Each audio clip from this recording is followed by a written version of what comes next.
Right, so good morning. I'd like to call to order this meeting of the DCMS Select Committee, meeting with our international guests in this grand committee. We welcome members of the parliaments of Argentina, Canada, France, Singapore, Ireland, Belgium, Brazil and Latvia, as well as our colleagues from the DCMS Select Committee. This is the first time that multiple parliaments have joined together for a hearing in the House of Commons since 1933, when the Joint Select Committee on the Indian Constitutional Reform invited parliamentarians from India to join the Parliament. But I think this is therefore the first time we can say that parliamentarians have gathered from this number of international jurisdictions to meet in one place. And I think the fact that this meeting is taking place with representatives from right across the globe just shows just how seriously we take these issues, as do our colleagues in other parliaments. I'd like to welcome Lord Allan from Facebook to give evidence for us today. As you can see, we were still rather hoping your boss might make a surprise appearance, but nevertheless, we're grateful to have you with us. We'll wait for the bell to stop. And if I could call the first member to ask questions, Charlie Angus. Thank you, Chair. Thank you, Mr. Allan. I would say at the outset how deeply disappointed we are about Mark Zuckerberg's decision to ignore the summons from so many different nations. Certainly this is an unprecedented situation we're dealing with, this many parliamentarians and legislators. I'd like to ask you as my opening question, the corporate decision of Facebook to blow off this meeting with Mark Zuckerberg. How was that arrived at? Who gave Mr. Zuckerberg the advice to ignore this committee? I wouldn't characterize the decision as a blowing off. It was a decision that we took to try and understand. So you say it's not blowing off. You're trying to understand. We're trying to understand who advised Mr. Zuckerberg. Was that his decision, or did Facebook say to protect Mr. Zuckerberg to stay away from this meeting? I will take responsibility for decision-making around appearances in front of committees. We just, for the record, have appeared in front of numerous committees this year of different institutions, including Mr. Zuckerberg himself appearing before 2 congressional committees and the European Parliament, and other representatives, I believe, representatives from different parliaments here, for example, in Ireland. I believe we've appeared in front of committees in Canada. So our intent is to be there to answer the questions that you have for us. And for some appearances, Mr. Zuckerberg has made himself available, but not for every appearance. And, apologies for that. I guess for me, being from Canada, we see ourselves as in the Westminster tradition, which is the heart of the democratic system to us in the West. And the Westminster tradition has seen many threats and bumps and bruises over the centuries. We've never seen anything quite like Facebook, where while we were playing on our phones and apps, our democratic institutions, our form of civil conversation, seem to have been upended by frat boy billionaires from California.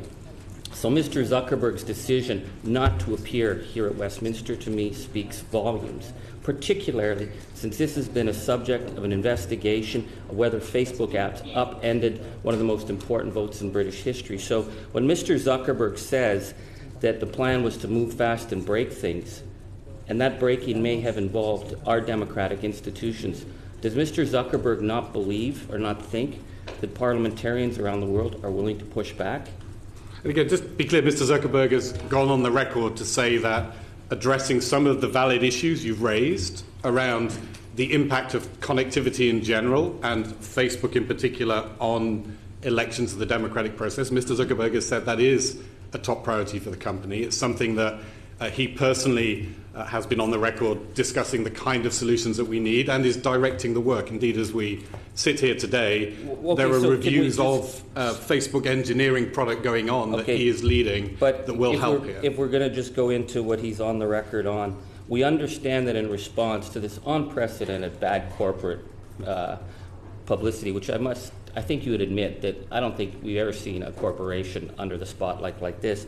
But Mr. Zuckerberg's response was to hire the Republican Party-linked definers, and we learned from that one of the solutions to respond to this bad press was to try and link George Soros and a lot of issues around Soros and anti-Semitic conspiracy theory, and then to suggest that attacking Facebook was somehow in itself anti-Semitic. Don't you see that by using the same tactics of misinformation, rather than being accountable, that you've lost public trust and cannot be trusted to police yourselves? Is that not what Mr. Zuckerberg's put your company in that position? I'm not going to disagree with you that we've damaged public trust through some of the actions we've taken. Again, just for the record, on the issue of the hiring of this outside firm, Mr. Zuckerberg himself said that was not what he expected of us. He was not personally responsible for the hiring. Elliot Schrage, who runs policy and comms at Facebook, has publicly stated that he was responsible and takes responsibility for it. Mr. Zuckerberg has given instructions for us now as a team to look very carefully at all the relationships we have with different external agencies to make sure that we behave. I'm sorry to cut you off, but I have very limited to be respectful of my colleagues. But it's this thing that Facebook's always sorry, they're always on a journey. We asked the head of Facebook Canada about the allegations of genocide in Myanmar, where international community spoke out again and again and again about the mass killings that were happening. And the Facebook rep for Canada said, well, we admit we're not perfect, we're on a journey. We're not asking you to be perfect, we're asking your company to be accountable when issues come up, such as genocide, such as misinformation. And so once again, Mr. Zuckerberg's looking into this. We don't know that Mr. Zuckerberg's looking into this because he has refused to show up to speak to parliamentarians from around the world. I put it to you that you have lost the trust of the international community to self-police, and that we have to start looking at a method of holding you and your company to accountable, because Mr. Zuckerberg, who's not here, doesn't appear willing to do the job himself.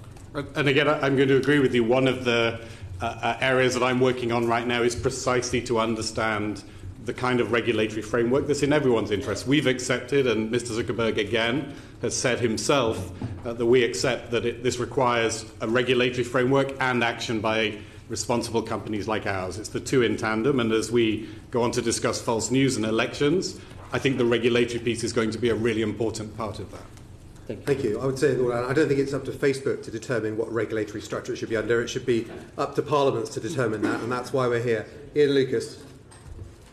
Can you confirm that Facebook first learned of the GSR Cambridge Analytica data incident from the press in December 2015? I can confirm that's when I first learned about that incident, yes. And I think that's where people generally in the company who were following these issues would learn about it from the press. When did Mark Zuckerberg first know of the GSR Cambridge Analytica incident?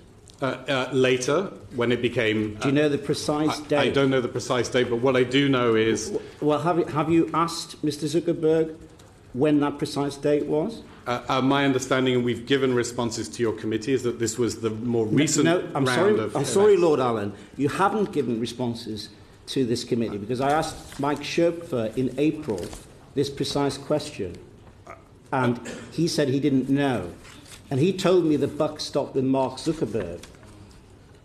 I wanted Mr. Zuckerberg to come to answer this question. You've had 6 months' notice of this question, and I would have expected you to be able to answer it today. So I'm going to ask it again. When did Mark Zuckerberg first know precisely of the GSR Cambridge Analytica incident? So we have, with respect, provided written answers to your committee following Mike Shrepford's session. My understanding from those written answers, I will double-check, is that it was March 2018 when the second round of stories occurred, that he was made aware of this situation. There were others of us who were closer to what was happening in the United Kingdom who had read the original Guardian stories by Harry Davis in December 2015. Can you give me an example of a data incident or breach other than the GSR Cambridge Analytica case where Facebook has taken action? We've taken action against a number of applications that fail to meet our policies. Those policies cover a range of issues, both the behaviour of the application and their use of data. Can you name one case? I will come back to you, if I may, on that. There have been other applications that we've Can disabled. I just give you... can I quote to you Mark Zuckerberg's evidence to Congress earlier this year, to the Senate? He said, he was asked this question then, and he said, I don't have all the examples of apps that we've banned here, but if you would like, I can have my team follow up after this. Okay, so he said he gave the Senate the same answer you're giving me now. And again, for the record, we have answered, again, thousands of questions that came from different parts of the United States Congress. Lord Allan, that's a pretty important question. And did he supply a list? Presumably, Mark Zuckerberg respects the US Senate. Absolutely. Did he supply a list? I don't have in front of me today all of the answers to all of the questions. Well, let me answer that. He didn't supply a list. Okay. And we still don't have a detail of any company that was banned by Facebook on that basis. Do you know who Joseph Chancellor is? Yes. You know that he was employed by Facebook? Yes. Why was he employed by Facebook? Mr. Chancellor, as I understand it, is somebody who had a track record as an academic working on relevant areas. You know that he was a co-founder of GSR? Yes. So GSR in December 2015 was the source of the breach to Cambridge Analytica. And Joseph Chancellor was an employee of the company at that time, of Facebook. So what action did you take against Joseph Chancellor at that time? We've not taken action against Joseph Chancellor. But this was an extremely serious incident, wasn't it? Again, the incident related to GSR occurred before Mr. Chancellor's employment with Facebook. Yeah, but you said some pretty negative things about Alexander Kogan, who was also who was the partner of Joseph Chancellor. But you didn't take any steps at all against Joseph Chancellor. I'm not aware of us taking any steps against Mr. Chancellor. Well, you didn't, because he was employed until earlier this year by Facebook. Isn't it the case that you don't actually take steps against app developers when they pass on information? That's not true. Again, just to be very clear about how the system works, we have a social network. The social network has data of individuals on it. The individual chooses when they wish to install a third-party application. Our expectation is all of the third-party applications that access Facebook data have their own privacy policies, comply with privacy law just as we're required to, and that they behave in a reputable way. If we have any information that leads us to believe that's not the case, we will prevent access by those applications to our platform. You still haven't given me an example of a single case where you've done that. And I will check the records, Mr. Lucas, and come back to you on that. But the fact is, there aren't any of these cases. We've asked repeatedly for them. And can I just quote you a section of evidence that Alexander Kogan gave to us?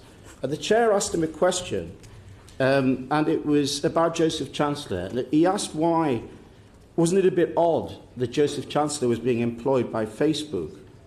And Alexander Kogan didn't think it was odd. And he said to us, and I look back through this evidence, he said, the reason I don't think it's odd is because, in my view, Facebook's comments are PR crisis mode. I don't believe they actually think these things, because I think they realise that the platform has been mined left and right by thousands of others. Isn't that the truth? Again, I don't accept that characterisation. Our terms are quite clear for our expectations for third-party developers. If, as was the case with GSR, they breach those terms, they potentially find themselves in trouble, but you not just with us. You still haven't given me an example. And I will come back to Mr. Lucas with examples. I don't want to defame. It's incredible that you haven't given me an example. You've had repeated hearings. You're the third Facebook person to come to our committee, and you still can't give me one example of Facebook banning someone for sharing data. I will come back to you with an example. There aren't any examples. We've banned very many apps over the years for a variety of forms of abuse. Why, when Congress asked you for a list, didn't you provide a list? And I've said I will check whether or not we did provide that. As I say, I know that we provided answers to thousands of questions to Congress. Isn't the truth of all this is that you knew exactly what was going on, because the whole model is about sharing information. You knew that app developers were sharing information, and the only time you ever took action is when you were found out. Again, to be very clear about the app model, it is something which is intended to add value for Facebook, to add value for the developer, to add value for the user. The user gets a feature that we're not going to provide to them. If the feature is useful, they will install the application. They will choose to share their data with the application. So, for example, they share their photos so they can adjust the photos and make them more interesting and fun, and they'll share them back to Facebook. That's the normal behavior of a Facebook application. You want the information, you want access to info from the developers, and you get access to that information from the developers. And that's why Facebook has developed as fast as it has. The intention here, the business model, it is a business, is a win-win-win. The developer gets to build a business much more easily than they could otherwise do, and lots of people have built great businesses, including from the countries represented here, on Facebook. Without having to build their own social network of hundreds of millions of people, they can build their application and get it out there. Great for the developer, great for the Facebook user. They get additional features they otherwise wouldn't have. And yes, good for us, because, again, to my example, if someone has created a new fun photo and they share it back to Facebook, more people will engage with that photo. We get more activity on the platform. Lord Allan, have you seen Casablanca? I have seen Casablanca. You know what this reminds me of? There's a wonderful scene in that involving Claude Rains when the police are called in to Rick's cafe because gambling is taking place. And he closes the cafe because gambling's taking place, and he's then delivered his winnings. I think Facebook have known throughout this exactly what was going on in terms of passing information. And I think Facebook have told us again and again a tissue of lies about the way your company operates. And I'll contest that. Again, to be very clear. Give me one example of a business that you have banned because they've shared information. Beyond GSR. Beyond GSR. One. I will come back to you. I don't want to mention the name of a business that then turns out to be inaccurate. I will come back to you. Thank you. We've asked, this committee's asked, and our colleagues have asked, repeated questions about Russian activity on Facebook, and in particular, knowledge of the Russian ads that ran during the presidential election in America in 2016. When we asked those questions, why didn't Facebook disclose that as a company it knew those ads were being placed and run before it was reported to the US Senate? I'm just trying to understand. Okay, so when we took evidence in February from Simon Milner, we asked him why they didn't look for activity of Russian ads, why they didn't report it, and he said it was something the company didn't know it had to look for. But we know from a recent investigation by the New York Times that Facebook was aware as a company much, much earlier that these ads were being placed and run. They didn't report it to anyone at the time, and during the period when we were asking questions about it, no one disclosed that the company was aware of this information earlier. The impression that was given was that it wasn't until the request was made by the US Senate Intelligence Committee and Facebook was then asked to look for this activity that they knew it existed. But the company had known a long time before it existed but never disclosed that fact. Why was that? Again, the sequence of events, as I understand it, is that we were aware there is a group that's commonly known as APT 28 that have been targeting people on the Facebook platform actually some time ago, and they've also targeted people in other countries. I think in particular in France there was an incident. This is a group based in Russia. I don't want to get too much into the history, but I think this is quite a simple question. Is you can confirm that Facebook as a company knew about this Russian activity in terms of ad buying before it was reported by the US Senate? No, and again, I think there are two different pieces here. So one is that this group trying to target political accounts, classic hacking mode. The second part of it is information that we received to say that people thought that some operatives from this group were involved in some American political pages, and that those pages were buying ads. That's what subsequently came out. So there are two different activities carried out by the same group. The one that we were aware of earliest was attempts to hack accounts. So we became aware of this group We understood something about their operations. We subsequently received information to suggest that the same group had created some of these pages and were using the pages and ads to sow civil discord. But we're seeing a consistent pattern of Facebook failing to disclose relevant information of considerable public interest when you're asked questions about things like Russian activity. This information came into the public domain about the company's knowledge because of a separate investigation, not in the multiple hearings that the company's attended where it's been asked these questions. And can you not see that this has caused a massive breach of trust, not just between parliaments with the company, but with many people who watch these deliberations as well?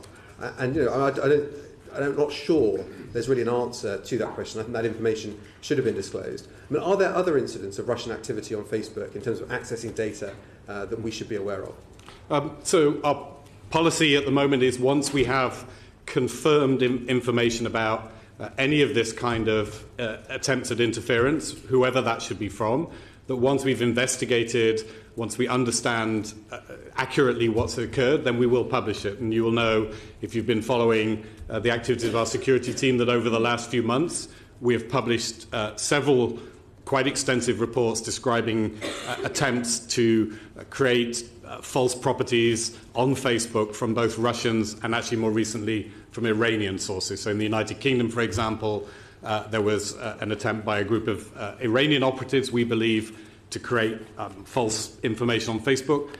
We researched that, we found the evidence, we published it.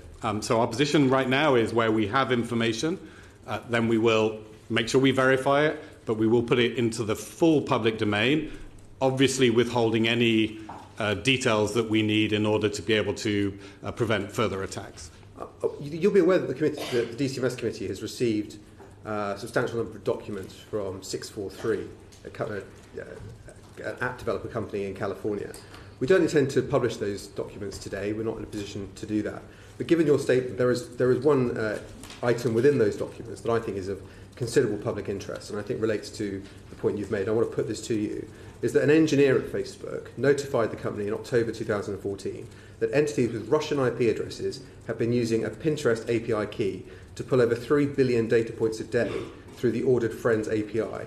Now, was that reported to any external body at the time? Again, just to set expectations around the emails, which I understand you have, and we've exchanged correspondence over, there is as I understand it, a partial set of information that was obtained by a hostile litigant who is repeatedly seeking actually to overturn the very changes to restrict access to data that I think you as a committee and others would want us to see happen. I don't want you to use this opportunity just to attack the litigant, who actually is not in a position to speak for themselves because they've been told they can't speak publicly about these matters. I want you to address the question, which is, and if you don't have the answer to it, I'd like Facebook to report back to the committee to say what internal process it ran when this was reported to the company by an engineer, and did they notify external agencies of this activity? Because if Russian IP addresses were pulling down a huge amount of data from the platform, what was that reported, or was that just kept, as so often seems to be the case, just kept within the family and not talked about? The context I'm giving is really to say any information that you have seen that's contained within that cache of emails is at best partial and at worst potentially misleading. On the specific question of whether or not we believe, or based on our subsequent investigations, that there was activity by Russians at that time, I will come back to you, but I do want to set that context that those emails are unverified, partial account from a source who has a particular angle. Okay, well, we'll move on. I mean, the document I referred to is an email from a Facebook engineer, an internal company document. It's not just someone's interpretation of those events. But we'll move on. When Facebook changed its criteria for working with app developers in 2014-15, did it create a whitelist of developers that had privileged access to data and other developers that didn't? So we continued through those changes to ensure that developers who had a particular requirement could have a soft landing. So the intention of the change was to restrict access to data through the APIs. There was, again, technical point of view, there was one version that a developer could use to access data, one version of the code that allowed this broader access, and that's the problem that we found with the GSR application. There was a new version of the code. The new version of the code narrowed the forms of access you could have. We moved people from version 1 to version 2. There were some developers who needed additional time to move from version 1 to version 2, and we gave them that time where we thought that was justified. They are all now on version 2. So am I right in saying that there were certain developers that continue to have full access to Facebook data after the platform policy changes came in place? And again, I want to be very precise. Full access to Facebook data, what that meant was when somebody had chosen to install the application under version 1, they could choose to give the developer access to a broader range of information, including information from their friends. That they continue to have. Are you contesting that the user knew that there was such a, so what you're saying is there are some categories of apps which had full access to data and others that didn't. And again, so that. Well, I want to be clear. Full access to data. I just want to qualify full access to data because that sounds like there's a fire hose of data you can access. Like the API was never like that. The API, no. Developers never had that. So what developers had under the first version was the ability to ask you to install their application. And if you agreed to it and agreed to certain permissions, then they could also access some of the information that your friends shared with you. Version 2 stopped that. So in neither version was it full access to data. In version 1, it included some access to friends' data where they're given permission. In version 2, that access was removed.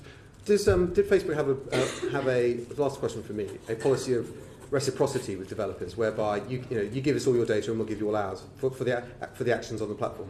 No, again, to be clear, that's not the policy. So again, to understand, did you at that time? So before 2014-15, did you have a policy of full reciprocity with developers on data? Again, there was a part of our developer policy said that we had an expectation the developer would allow people to share their content back to Facebook. Again, to try and use an example to make it concrete. I could develop an application that says Christmas photo application. Take your Facebook photos, I will put Christmas decorations on them, and that's what my application does. What reciprocity meant for us was that that person or that developer should offer the user the ability to share the photo back to Facebook. Otherwise, it's simply taking data out, extractive. There's no value back to the Facebook community. In practice, we found that developers will generally do this anyway, and there isn't an issue. There was a period of time where our developer policy made it clear to developers our expectation was that they would allow people to share the data back to the platform.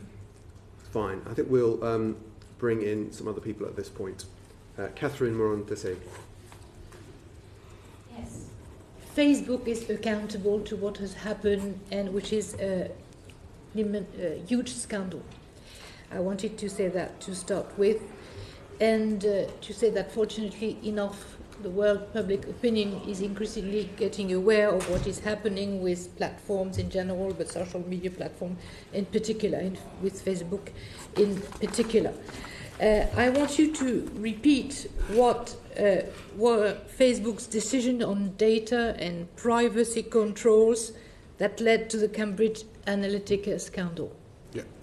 So, again, we had a Facebook platform that actually dates back to 2007. What the platform allowed was for a developer to ask a user to install their application, and then they would get access to certain data. In the first version, that could include access to data that friends had shared with the installing user. The Cambridge Analytica scandal comes from the fact that a developer built an application called This Is Your Digital Life. The developer was Alexander Kogan with his firm GSR in Cambridge. They used that install method to collect the data of a large number of people. They did that, according to evidence heard by that committee, at the request of Cambridge Analytica, and they shared that data. Had Facebook users been warned that their data would be harvested like that? Yes, and I mean, this is a matter, and I think you're hearing from the Information Commissioner's office later, this is a matter, obviously, of legal discussion around whether or not the guidance we gave was sufficient. We believe that it was. When you signed up for Facebook, it said you may install applications. There were controls where a user could say... Do you think it's quite normal to target political accounts or to target users like that? So again, just to separate out the issues, the activity that took place was abusive according to our terms. It shouldn't have happened. I want to be very clear on that. The specific use of the data by Cambridge Analytica was abusive. The fact that an application may get your data, actually, we don't believe was either illegal or improper. It was something that we do believe people were aware of at the time. How can you account for the fact that shadow profiles were created? That means that the data of people who are not Facebook users were harvested as well. And again, do you think it's quite normal to do that? And we don't do it. We don't create shadow profiles. But it appears that there were shadow profiles, including medical data, again, provided. And that's not true. From our point of view, we don't create shadow profiles. People talk about it. And if it's helpful, I want to be clear what data we do have of non-users. But Mark Zuckerberg confirmed it in front of the Congress, I think, that there were shadow profiles. No, there are not shadow profiles. There is a certain amount of non-user data which sits on Facebook servers. And that can come from two main sources. One is if you upload your contacts, those contacts do sit on Facebook servers. And also we collect data based on IP addresses of people who visit sites with Facebook plugins. We don't use that data to create a shadow profile or to target advertising, but yes, non-user data is sitting on Facebook servers because of the way our technology works. Thank you. Eamon Ryan. Should I start by apologising? My computer went off there. I was. We're all online all the time, and it's important we get the rules right. But apologies. I was just going back to some of our own joint Oireachtas hearings when Mr. Joel Kaplan came over from Facebook to answer some similar questions in this area. And I wanted just to go back precisely to one question, which was why the Irish Data Protection Commissioner in 2011 and 2012, over that period consistently, was looking for, in an audit of Facebook, for an end to that possibility for a developer to access data and access other people's data. And what they said in their presentation, that they were persisting in that they considered taking a legal challenge, but decided to continue the iterative process for fear that a legal challenge would take too long to close the loophole. Now, we didn't get a real clear answer as to why Facebook ignored, refused, fought back against that recommendation by the Data Commissioner. And maybe if you could tell me now, if you can't, maybe to provide details afterwards, what I'd like to know is, where was that policy decision made? At what level in the company? By whom? And the same would apply again that when you did find out in 2015 that this huge problem, not insignificant, again, at what level was it decided in the company not to inform the Irish Data Protection Commissioner, and by whom? So I was personally involved in a lot of those conversations, having been at the company back to when the original complaints were made. The view at the time was the Irish Data Protection Commission was giving us strong advice but was not declaring the activity illegal. That allowed us then to make a determination whether we wanted to contest that or whether we wanted to accept their strong advice. And again, the advice is repeated and it's on the public record. There was a view that the platform was working well at the time, that people were getting benefit from it. Remember, at the time, we'd not had some of the scandals we're talking about now with abuse of platform data. And so the decision was taken with the data protection team in Facebook Ireland and the broader company to say, look, if we're not compelled to make this change, we will choose not to make it change at this stage. I don't know what possible benefit can accrue to anyone for having that access to other people's information, data, no matter what the individual user. I think there's a fundamental injustice in allowing such access to data. But can I just simplify it down to this then question? You can say that sometimes it can be looked at. Was the decision made in Europe or was it made in California? So the decision was made ultimately by Facebook Ireland. They were the team who are responsible for our compliance with Irish data protection law and the Irish Data Protection Commission. So they ultimately have a decision-making power over anything that relates to the processing of data within that legal framework. There are obviously a wide range of people in the company who are consulted about any of those decisions. You've started to roll out now in America and in the UK, as I understand, Chair, that there will be the transparency around political online advertising. And you've also agreed for the next European elections that you provide some similar, although the conditions of this and the timelines are not yet clear. But I'm interested in terms, if we have an election before then, or indeed any other country outside the UK or the US where these provisions are in place, why can we not have such transparency immediately now? This has been the burning, biggest political issue in regulation of the internet in the last 2 years. Why is it that it only exists, or you've only started to provide such transparency in a limited number of jurisdictions? I would like to see it introduced in Ireland before Christmas. So we have a team that's working on the deployment now. Again, the faster we can do it, the happier we would be, but I wanted to share that there are some challenges around it. So again, for those who are not as aware of the system, there are two elements, key elements to it, in fact three elements. The first is you can go to any Facebook page now and see the ads that are being run. So that helps watchdogs. If you think a political party is running ads inappropriately, you can go and look and flag that. Second element is authorization. And that's where we check if you're an advertiser that you live in the country. We ask you for some identity documents. We check you are who you say you are, know your customer. The third element is an ads archive. If you now run ads as an authorized advertiser, they go into the archive. So that's the system we're building. It's actually quite challenging. Doing the authorizations, understanding what constitutes the right kind of legal documentation in every country in the world, doing that reliably is difficult. We have a rollout plan. We're going as fast as we can. And then on the archives piece, we found, for example, one of the things that you need is to allow people to declare who they are, who they're campaigning for. There are no central databases. There's nothing for us to consult. So we've built a team, and we're sitting there now. We're working on the UK implementation.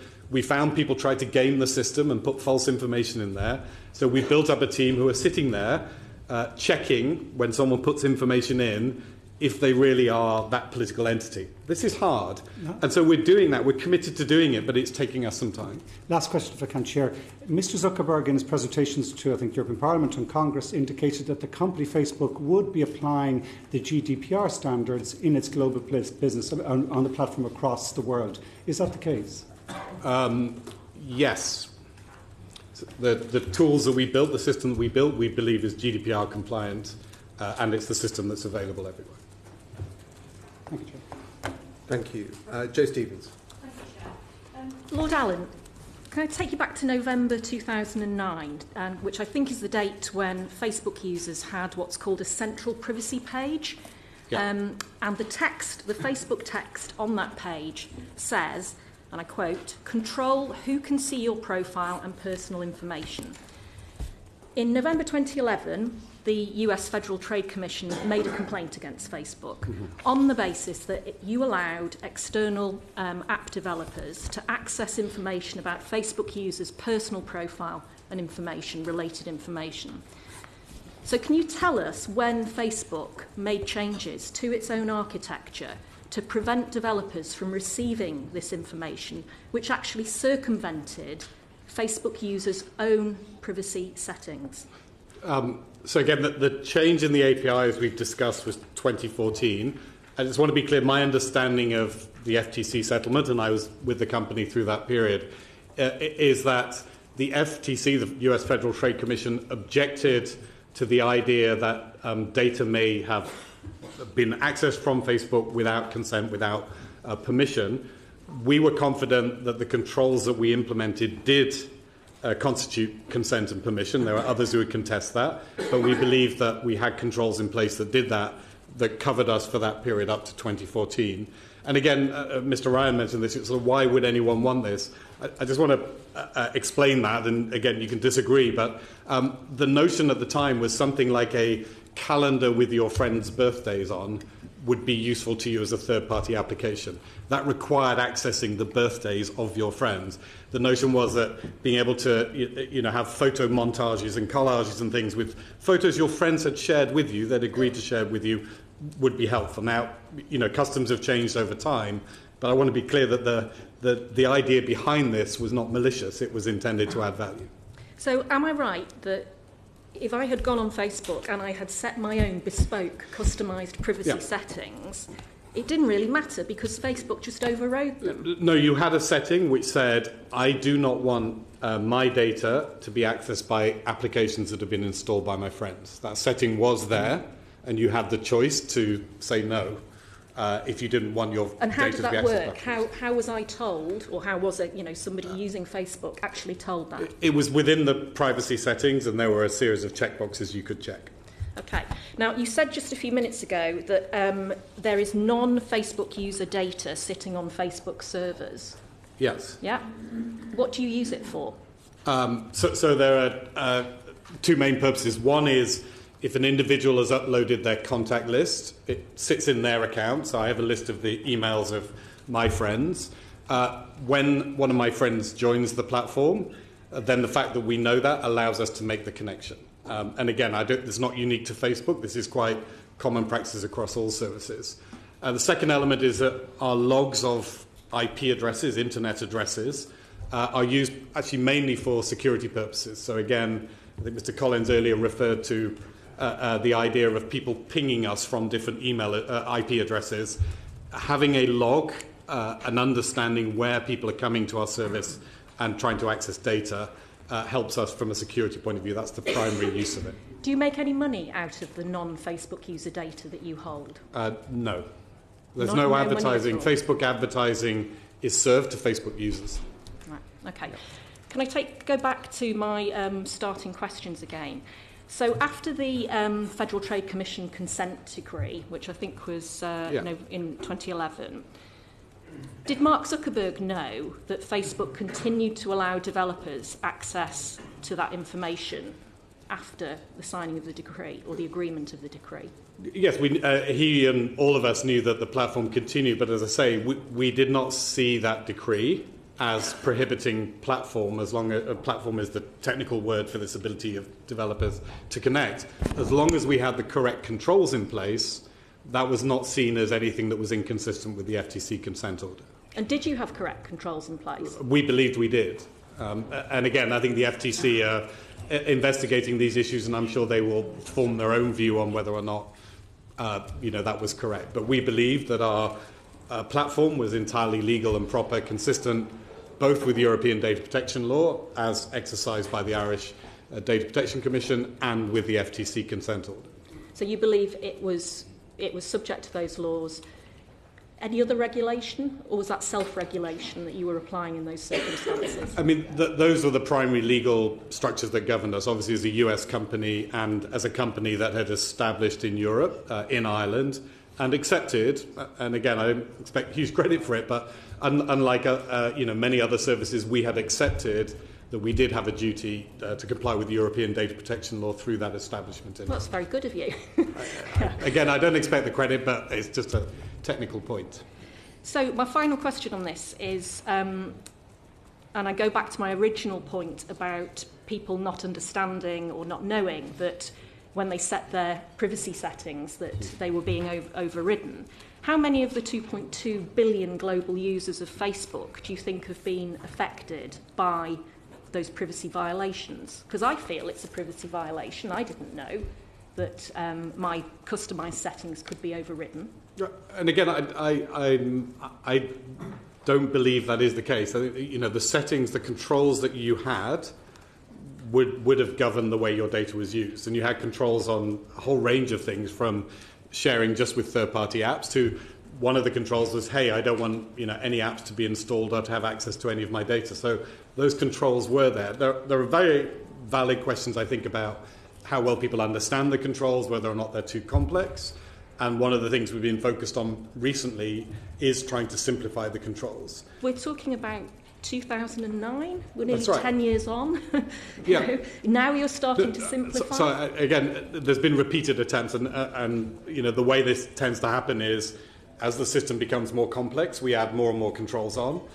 People feel it's got too complex, we simplify it, and then repeat. And so that's what's happened over the years, is that we've had various attempts to simplify the controls, make them really straightforward, but either because a regulator asked us to add an extra control or because the system needs an extra control, they become more complex over time, and we go through that cycle again. But our intention is that you should not be surprised by the way your data is used. Our intention is that it is clear and you're not surprised. That's not a good outcome for us if you are. Thank you. Clive Efford. Thank you, Chair. Richard, you're a member of Parliament and a member of the House of Lords, and you said earlier on that you apologised for the decision for Mark Zuckerberg not appearing here, and you took responsibility for that. How do you think that looks as a member of this Parliament? Not great, I guess is the answer. But I mean, you know, my job, I have two roles, you're right. One role is obviously as somebody who's very involved in the UK political scene, and I respect Parliament, I respect the people who've travelled here today for this hearing. I think it's important that we have this kind of engagement. But I also have a role supporting, you know, my company as it tries to grapple with the issues we're talking about today. And I understand, as we're trying to work out where senior officers of the company should be, that we need to balance this up. And I am proud of the fact that we have answered thousands of questions, if not always to your satisfaction, and appeared you know, in front of many committee hearings around the world as a team. Okay, let's move on. But can you just give us an idea of your understanding of what the founding philosophy is of the Facebook platform? So the core philosophy of the Facebook platform, and I hope I touched on it earlier, is, again, that we have a very useful tool, which is this connectivity between now over 2 billion people around the world, historically several hundred million, that there are people who wish to build applications that add value for the users of that network, things that we're not going to do and that they can do, and that if the developers do that, everybody wins out of that equation. That's really the core philosophy. We get more engagement on the platform. We're a business. We want engagement, and we're not going to shy away from that. We provide a useful service, but it's one where engagement matters. The developer doesn't have to build their own social graph. They can get up and running much more quickly, and the user gets additional features. So what was the purpose of platform simplification, PS12N? I don't recognise the term PS12N. Well, you're here to answer questions for Mark Zuckerberg, we were told. So how come you can't answer that question? I don't recognise the term. Okay, so platform simplification seems to have been a way of selecting which apps can access APIs on the Facebook platform.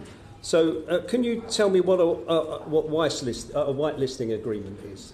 So again, the way that the platform is evolved is that there are, it's generally speaking an open platform. People can build applications as long as they meet the terms, they can access it. There are some services that are particularly valuable, and you can think of them, the other, you know, sort of major name brands of internet services that might want to integrate with ours that provide music or video. I think actually it's right that we may give, I think, or be more open to access from services that are significant name brands adding a lot of value to our platform. So whitelisting, as I understand it, means that there are services that add particular value who have particular status. So do you have any in-depth understanding of the criteria by which apps are given access to APIs under a whitelisting agreement? And again, I want to be clear, this is normal commercial activity. This would take place on any internet service, that there are people who show up, who meet your terms and conditions, sign up and access your platform. Then there are large entities, typically, other large reputable companies, the kind of companies you might yourselves use. When they come to you, you have a conversation and there may be particular terms for your arrangement with those companies. This is not unique to Facebook, it's not unusual, and the intent of it is to add value to the users. These are companies who provide services that are more valuable than the run-of-the-mill service to our users, and also have more infrastructure. For example, on the issues like data protection, they're companies that themselves have significant data protection operations and can be trusted to be more reliable with the data that they hold. So is one of the criteria for that sort of whitelisting agreement the ability to be able to buy large quantities of mobile advertising through Facebook? No. So we've seen evidence that suggests that that is the case, but as far as you're concerned, that is not the case. No, when PS12N came into operation on the 30th of April 2015, no apps were shut down on the basis that they could not pay a large sum of money for mobile advertising. No, I will make sure we come back to you on that, but my understanding is the platform continues exactly as it always has done. Developers should be adding value to the platform. That's the primary criteria, and meeting all of our terms, including those around data. They may choose to buy advertising. They may choose not to buy advertising. That's their decision. Right. So has Facebook ever targeted a tech developer on its platform to close down its operations so that Facebook itself can move into that area and make money? No, not that I'm aware of. So because these are decisions that are made at a level that it appears that you don't operate at within Facebook, which is why we actually need to speak to Mr. Zuckerberg to get the answers to these questions, because he seems to be the source of these decisions within Facebook. So do you know what the effect of privatising APIs was in 2015? Again, I want to be clear about what was happening at that stage, that there was a transition from desktop to mobile that was going on. I believe you're referring to documents that were obtained, as Mr. Collins described earlier, that are partial documents selected deliberately to so you know what's in those be hostile to us. I'm aware of the documents, yes. And again, I want to hopefully help the committee by setting some context. In 2014, 2015, there was a transition from desktop to mobile. That meant that every business, ours and everyone else, had to think about what the new business models were for this mobile environment. So in the old desktop environment, if people remember it, there were games like Farmville that could be installed in your web browser on Facebook, and we had a business model for working with those kind of developers. Zynga was the name of the Farmville developer.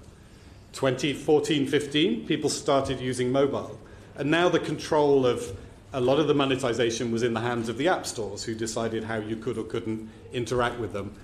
All companies, including Facebook at that time, discussed what the new business models would look like.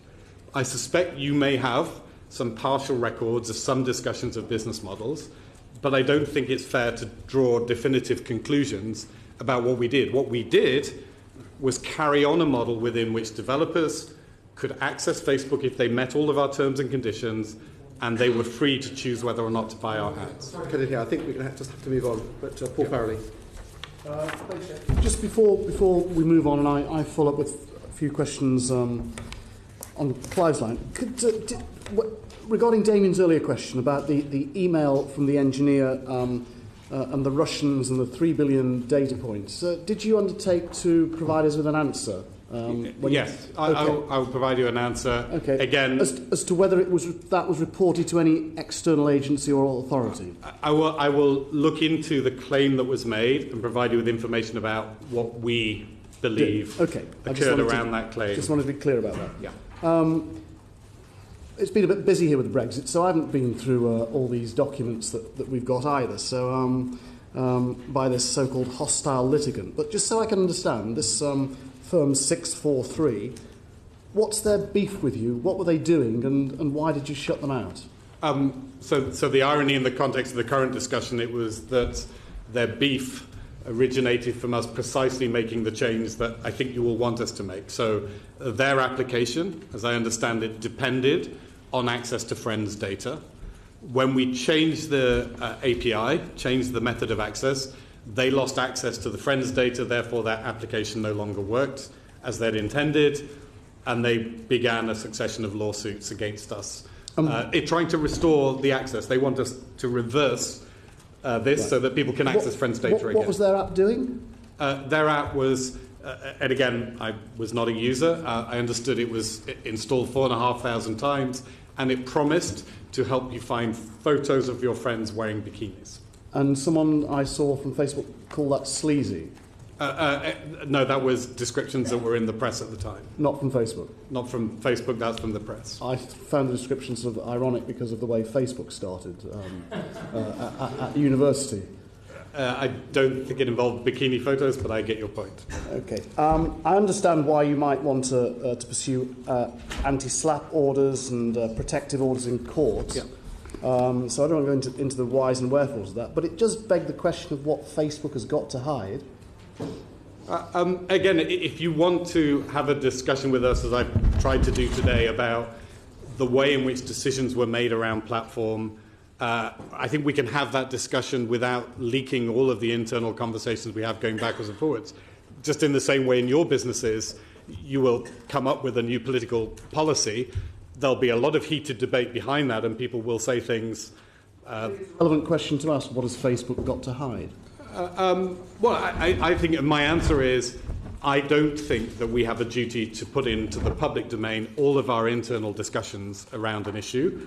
I think it is appropriate for us to respond on how we settle that issue, the decision we came to. But no, I don't think it's reasonable that we should share any more than you should internal discussions that can be quite robust. So you've got nothing to hide? In terms of what we did know, in terms of are we comfortable airing all of those internal conversations, all of the robust comments that people may have made in those conversations, and have those treated as the company's official position, I don't think that's fair.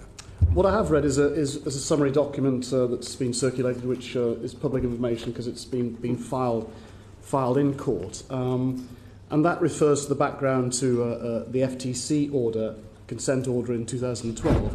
To what extent has Facebook complied with that order? We believe that we have complied with it. There's been a whole series of actions that we had to take, but I think, as you may be aware, the FTC have indicated that they want to have another look on the back of the same issues that we've been talking about here. So, but you, as far as you're concerned, you fully complied with it? As far as I'm concerned, we believe we fully comply with it. Okay. I mean, from something I've read, and you may call this partial you called it hostile litigants, but the allegations against Facebook go beyond tough and sharp business practice to maximise revenues, cherry-pick purchases, Anaro, WhatsApp, Instagram, beyond interstellar data gathering, but really extend to crushing competition. And at every point in this summary, I wrote down 3 letters in the margin, 4 letters actually, RICO. Which you'll be aware of, the Racketeer, Influence and Corrupt Organisations Act. Is that a fair thought to have in my mind?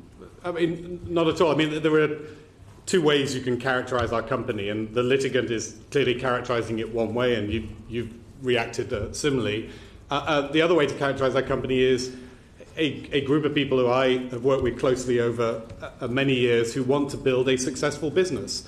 They want the business to do good in the world.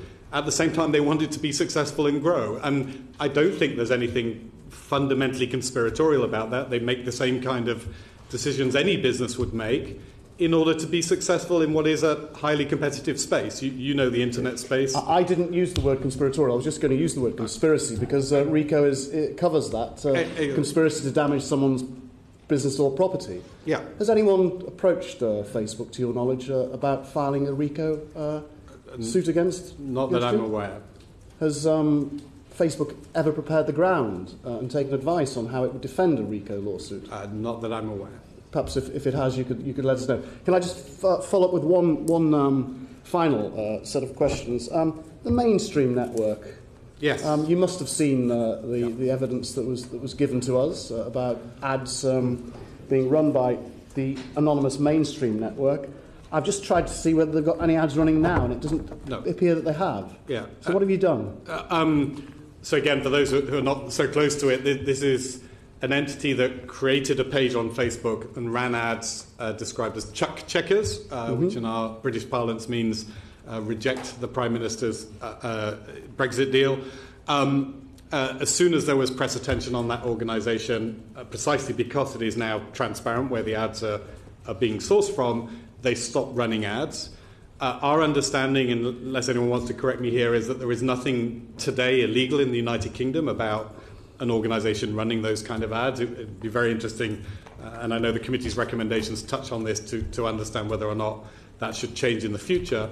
As of this week, any organisation that wants to run ads like that will have to authorise. We will collect their identifying information. They'll have to put on an accurate disclaimer. Their ads will go in the archive.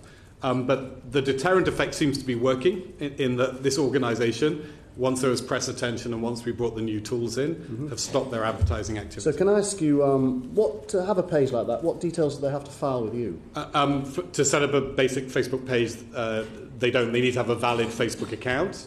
If we believe it's a fake account, we'll shut it down and shut the page down. But if it's you and it's your legitimate Facebook account, I don't personally know who's behind it. No, does Facebook know who's behind it? We would know whose Facebook account it was, and if there were an investigation by an entity that legally can require information, we'd provide information in line with the normal procedures. My final question, in the interest of transparency, because an election could happen at any time here in the UK.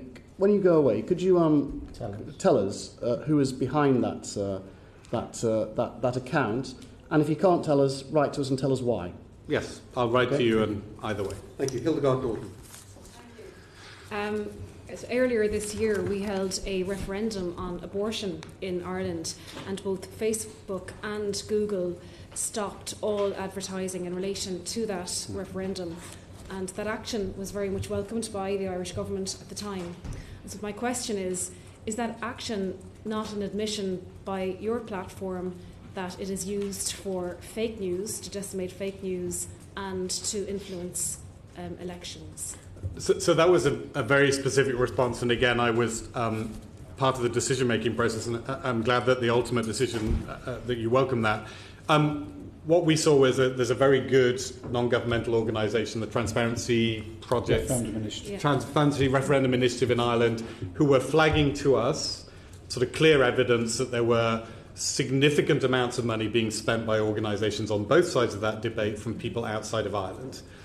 We then needed to make a decision. Irish law, as I understand it, is silent on the matter. It says that foreigners must not fund Irish political parties. It doesn't say anything about them spending their own money projecting stuff in. I assume reasonably, because when the law was written, there was no, it was local TV and radio, it was all controllable, and our systems didn't exist. Because of that silence, we needed to interpret what we thought the intent or spirit of Irish law was, and we took the decision that projecting material in from outside Ireland was something we would not allow. We're now very into the debate. I think C76, the new law proposal in Canada, I think has this explicit provision on preventing outside interference. And I think you have also legislation in front of you. So that's the rationale for the decision. We tried to understand what the spirit of Irish law was. Having to make a pretty binary decision, yes, no. We're not comfortable. We would much rather, that there is a legal framework that we can stick to where you've made those decisions. So the threat was there, and that's why I suppose, and I know you can't speak for Google, but it was Google and Facebook who made that decision during that election, that referendum campaign, to stop all advertising. Yeah. So would it be fair to say that there was a threat that there would be fake news decimated through your platform, and there would be interference in the electoral process? And again, to tease out, for us, this was not a fake news question, so more as just a straightforward political campaigning. There was potential for that. It was election interference, as in somebody was spending money. But a lot of the ads were vote yes, vote no. They were not fake news as such. They were just straightforward, political. But the concern was that there was political interference. Yeah, that's fine. And as I say, the Irish government very much welcomed that. You made reference there to legislation. We have 2 private members' bills going through the Irish Parliament at the moment, and both Facebook and Google have come before our committee, our Communications Committee in the Oireachtas in Ireland, and engaged constructively with our committee in relation to that. One is a private member's bill in relation to a Digital Safety Commissioner bill, which would provide a takedown power to a regulator. The second bill that we're looking at is Online Advertising Social Media Transparency Bill 2017, which would ensure that when you're viewing an ad that you would know who is paying for it. So in light of fake news and the data breaches that your company has been involved in over the last 2 years, do you accept that Facebook needs to be regulated? So yes, through legislation like this. Yes, and I mean we very much welcome the updating of election law. Again, it's not to be critical that many of the laws governing political communication were drafted pre-internet. They have things like bans or restrictions on certain forms of campaigning, but they're behind the times. We've seen some very interesting developments. Brazil, for example, I understand that the responsibility is put on the political actor, that they can only use a service if it has the transparency tools, and if they don't do that, then the political actor is in trouble. Canada, I understand, is doing something similar around disclaimers, but also putting responsibility on the platform. To the extent that, again, you set the rules for your elections, it's not us, but to the extent that this is all clarified and we have a simple playbook to work to, that would be extraordinarily helpful. Yeah. And I suppose, and thank you for that, so the root of this is, and this is our concern, is that there is a lack of regulation of social media right across the board, and it's not just Facebook, just to put that on the record. We have our colleagues not here today, but Australia have their own digital safety commissioner, and my understanding is that process is working very well because of the engagement with social media platforms, and I think I'm correct in saying that the Digital Safety Commissioner in Australia has not needed to actually fine social media platforms because of the engagement process. And I think for people listening and watching, and citizens across the world who we all represent, want to hear, I suppose, Facebook's view in relation to regulation. Are you serious about regulation on a global level? Because we're all here representing international countries right across the globe, and that we need to regulate on a global level. And what is your view on that? Absolutely. So again, to be very clear, my view is that the best outcome that we get for people, our users, your constituents, they're the same people. The best outcome that we get is where we are working together on this. I have now tens of thousands of colleagues who are deeply committed to trying to protect the safety of our users. Again, these are people who get up every morning and worry about what's happening on the platform and try and prevent harm. And it's now tens of thousands. It used to be too few, and we accept that. The best way that we can ensure safety is where we're able to be very open with government about the problems we're seeing and have a very informed debate, and where we can work together on what the solutions are. Some of the solutions are on our platform. We can throw people off. We can collect information. There's certain things we can do. Some of them absolutely need regulation. If somebody is a threat to children, us throwing them off Facebook is not enough. They'll go somewhere else. And we need them to work with the authorities to prosecute them. So the UK government has, I think, an intended white paper in next year that we'll work with them on. As you said, we're working with you and with other governments. That's the team I run, sort of does a lot of this work. We've recently announced we're going to work with the French government, again, and bring regulators in and try and develop new regulatory models. Where, as I say, ideally, we get experts in areas like child safety, we get experts in technology like us, and we get experts in the law and people who represent the users from the political world working together. That's where we think we'll get the best outcomes. I think anywhere you have it's human nature, where there is no regulation, no oversight, no watchdog, be it in business, an organisation, you need to have that oversight. Would you agree in the case of Facebook and other social media platforms that you also need that regulation on a global level? Absolutely, and that's our expectation, that we should be accountable for you. We should tell you what we've done. And if you're unhappy, you should have the power to take sanctions against us. I completely accept that principle. Because we have agreed here to maybe look at consulting how we would set out a set of rules on an international level, be it through the United Nations or at an OECD level. And I think that would be very positive. And I hope that we could continue this work, Chair. And I want to take this opportunity to thank you both, both Canada and the UK, for coming together to co-chair this meeting. And I think this is the start of a very important process that I think we can all work together to ensure that there's momentum now that we regulate social media and work together on that. Thank you. Perfect segue to Nathan Erskine-Smith. Thanks very much. So the chair beside you is noticeably empty. So I want to start with a statement from Mark Zuckerberg. He says, "We didn't take a broad enough view of our responsibility. It was my mistake, and I'm sorry." Do you agree with that statement? You think Mark Zuckerberg was genuine in making it? Yes. So just not sorry enough to appear himself before 9 parliaments. Taking a broader view of responsibility, does that include the failure to sufficiently prevent election interference, including in 2016? If you were to take a broader view of responsibility, it would have been taking more steps to prevent election interference. Is that fair? Yes. Okay. The failure to sufficiently prevent the spread of hate, including in the Rohingya genocide in Myanmar. If you were to take a broader review of responsibility, Facebook would have been taking greater action to prevent hateful content on its platform. Is that fair? Yes, and I think we've acknowledged these issues publicly. So the failure to prevent the creation and approval of problematic targeting audiences. So, for example, 168,000 people under the category white genocide conspiracy theory. If you were to take a broader view of responsibility, you would prevent the creation of such audience. Is that fair? Yes, and we do today. Okay, so was Facebook malicious in any of this conduct? And again, that's not my experience. The people I work with are sincere about building a service that they believe offers value to people, and we believe in the most cases we do that. We've recognized that we're doing something new. Yeah. We hit new problems. So the failure to take that broader view of responsibility wasn't malicious, is my point. It was negligent.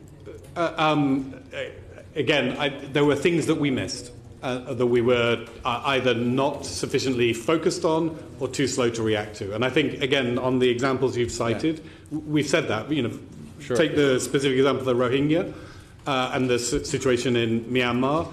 We should have hired more Burmese speakers to review Burmese language content earlier. We've now done that. It sounds like you would agree it's not malicious and it's negligent. So I want to briefly touch on reciprocity. It's new information for me, but I reviewed it recently. Did Facebook ever make the purchase of mobile ads a condition for developers' continued access to friend data? No. Okay. Did Facebook treat developers' APIs differently if they purchased mobile ad product? I'm not aware of that. Again, that's a very specific question that I would need to look into. Would Mark Zuckerberg have an answer to that question? I'm not sure he would. I'm not sure anyone would. I need to understand the very specific question you made. I think he would. You probably should answer that question to this committee at a future date. Perhaps Mark Zuckerberg could. Did Facebook ever tell app developers they needed to start buying Facebook's mobile ad products or their access to friend data would be cut off? And again, I take a step back. You're quoting, I know, from the emails that have been circulated. I'm not. Or you're discussing information that was shared within those emails. I'm not. There's been no disclosure, but just to be really clear for the record, there's been no disclosure outside of the DCMS committee to any of the information contained in the emails. So I'll again ask, did Facebook ever tell app developers they needed to start buying Facebook's mobile ad products or their access to friend data would be cut off? No. Okay. Did Mark Zuckerberg ever cancel an announcement to implement API restrictions, including friend data being publicly removed? Did he ever cancel an announcement to implement API restrictions, including friend data being publicly removed? Is that something that Mark Zuckerberg ever did? I am not aware. I would need to check. Mark Zuckerberg would the have announcement of a cancellation of a development. And do you have a time frame? Well, it would have been presumably before 2014, I would expect. But so 2014. I don't know that answer. You don't know that answer. Mark Zuckerberg would know that answer. Not if it was before 2014. I think he, like me, would have to check. So I want to get to Canadian context. So the Office of the Privacy Commissioner in 2009 was part of an investigation and a settlement, and they flagged for Facebook this question of unrestricted sharing of friend data with app developers. Are you aware of that? Yes. Okay. And so in 2009 it was flagged as an issue, but it wasn't until 2014 that it was addressed. Why the 5-year gap? And again, I hope I was clear in response to an earlier question that our understanding was that this was not illegal. Okay, great. I'm glad you said that because the Canadian law requires meaningful consent. So is it your view that we don't know each other, but let's assume we're friends on Facebook, Mr. Allan. And so is it your view that you agreeing to use an application and the fact that I have failed to go into my privacy settings and check a box that I have given meaningful consent to Facebook to allow you to share that information? That's your view of the law? You think that is meaningful consent? Yes. And again, just to clarify, when you signed up for Facebook... In Canada. Again, just be clear. These issues are being contested, and they were contested then, they'll be contested now. Yeah. Our view is that when you signed up for Facebook, we were sufficiently clear that part of the package of signing up for Facebook was it's a social experience. The clue is in the title, social network. Yeah. As part of the social experience, when you share information with your friends may share it on. Remember that. As soon as I've shared a photo with you, we are friends now, sure. You can take that photo and do what you like with it. And why would I object to your using Farmville and all my information being shared with the Farmville Activist? And again, it's not... Why would I object to that? Okay, so... Not all information. Let's talk Cambridge Analytica, because in the Canadian context, 270 people use the This Is Your Digital Life app. Okay, 270,000. No, 270 people. In Canada. In Canada, right. And 620,000 people Yeah. had their information shared with that developer. Is that acceptable to you? And again, so the sharing on the use of that data was wrong. A benign application, like the one I've described, where I sign up for the application and I pull in all of my friends' birthdays into my birthday calendar, that would be okay. So that was the let's not intended use case. Okay, but every app developer, it wasn't this specific birthday app, this specific calendar app. It was every application. It was a rudimentary application to make a cow jump. It was a Farmville application. It was Cambridge Analytica. Yeah. I mean, the idea that you can point to a calendar app and say, therefore, we share all information with every app developer. How is that acceptable? And again, I want to just so all friend data with every app developer. And again, how is that acceptable? Not all data. So to be very clear, I said all friend data. And again, not all data of all friends. So applications needed to ask for permissions. Right. We asked them, and you can argue this was not sufficiently well enforced, and we'd have that discussion, but we said very clearly in our terms, if you're an app that's running a birthday calendar, you can ask for birthdays. You can't ask for photos and all this irrelevant material if that's not the intent of your app. Now, GSR went outside this of that has been framework. a tough time at Facebook. While these are hard problems, we are working hard to ensure that people find our products useful and that we are protecting our community from bad actors. That's a recent statement from Facebook. Has it occurred to you that in relation to privacy, Facebook might be becoming one of these bad actors? I don't believe we are. Okay. With respect to accountability and legal liability, you've supported the Stop Enabling Sex Traffickers Act. Should Facebook be accountable for all illegal content that is produced on their platform and not taken down within a reasonable period of time? Again, I don't think that the internet will be well served by removing all intermediary liability protections, but I do accept, and you saw with the SESTA bill, that there are that the idea that we're exempt from everything is also, I think, out of date. So we need to get to the right balance. Back to Ms. Norton's question on where our responsibilities lie. The last lie. thing I will say is this. Okay, so and it gets to this idea of trust. Okay, so we don't have Mr. Zuckerberg here today, which is incredibly unfortunate. I think speaks to a failure to account for the loss of trust in certainly across the globe with respect to Facebook and Facebook's users. I mean, in the Canadian context, it wasn't until recently that you started to notify Canadian users that their information was shared with in the Cambridge Analytica context. And that sense of corporate social responsibility, particularly in light of the immense power and profit of Facebook, has been as empty as the chair beside you. Thanks very much, Mr. Allan. Thank you. Rebecca Powell. Thanks very much. You are welcome to our committee, Lord Allan. I just wanted to make some quite general points that refer to many of the points being picked up. And one of them was that there's been a recent article in the New York Times which said that Facebook ignored warning signs and sought to conceal from public view many of the allegations that Facebook had power to exploit and disrupt elections, had broadcast propaganda, and to inspire hate campaigns. I wondered, what was your view about that? Do you agree with those allegations? No, They're quite outspoken. Yeah, I mean, my own view is I thought the article, which obviously I read, mischaracterized discussions that and people that I've engaged with over the last few years. We are careful about when we release public information. We try and understand how it's going to land, and in particular in the context of some of the issues that they referred to in that article, there's no point in publishing a piece of security information if everyone's going to allege that it's partisan and dismiss it. And so we do have robust internal discussions about the release of information.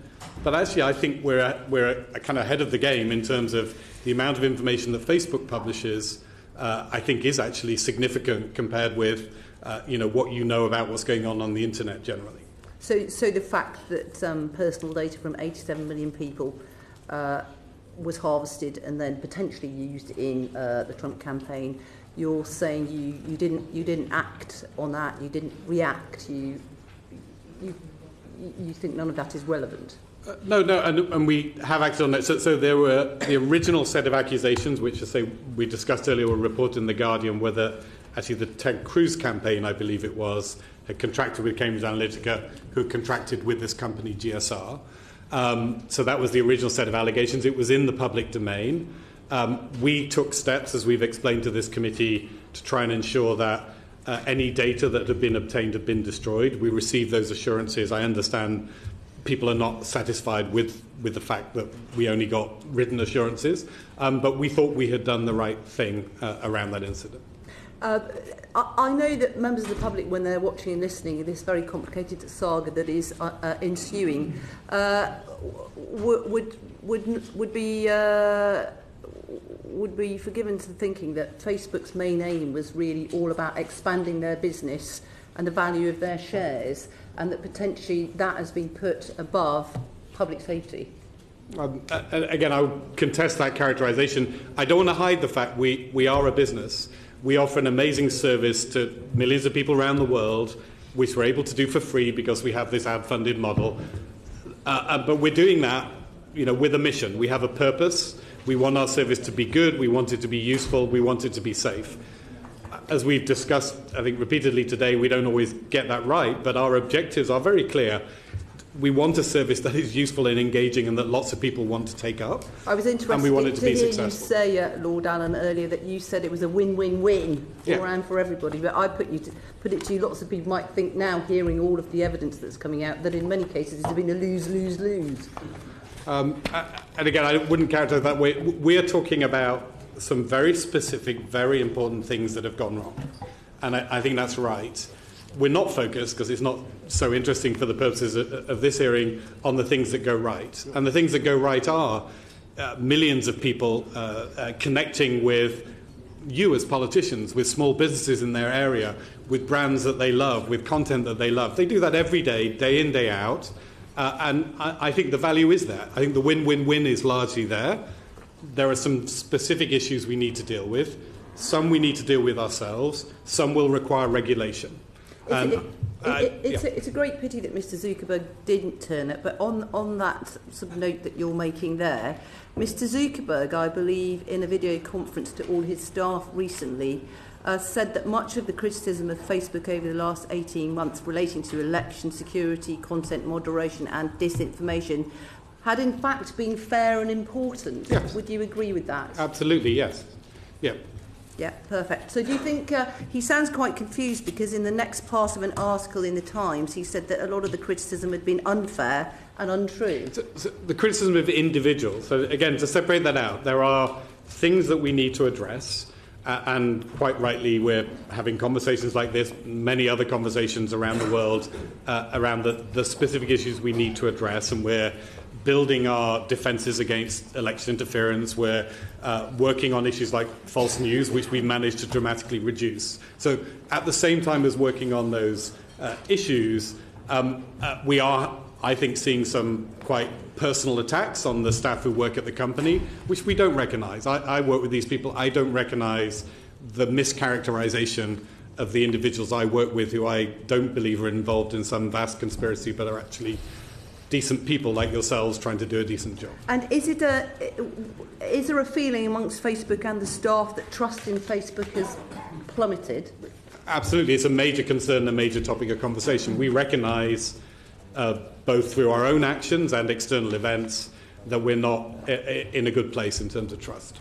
And the Information Commission came out with a fine for Facebook, because they had deep concerns about what's going on there, and saying that you put the UK members at risk, and you had not done enough to address all of these allegations. But now I believe Facebook is challenging this fine. On what grounds are you challenging that? So again, what we're challenging is the judgment, and it is helpful. Again, I think you have a session later to explain the rationale. We've tried to do that in public. It is not the amount of the fine that is the issue here. The issue is that there is language in the judgment that goes to the heart of the thing we've been discussing, which is how do you assign responsibility between the first party and the third party when you have one of these developer relationships, that we think is very important to test, not just for us, actually, but for the whole sector. The appeal is the route, and the Information Commission herself has said it's an appropriate route for us to have that legal question looked at in some detail.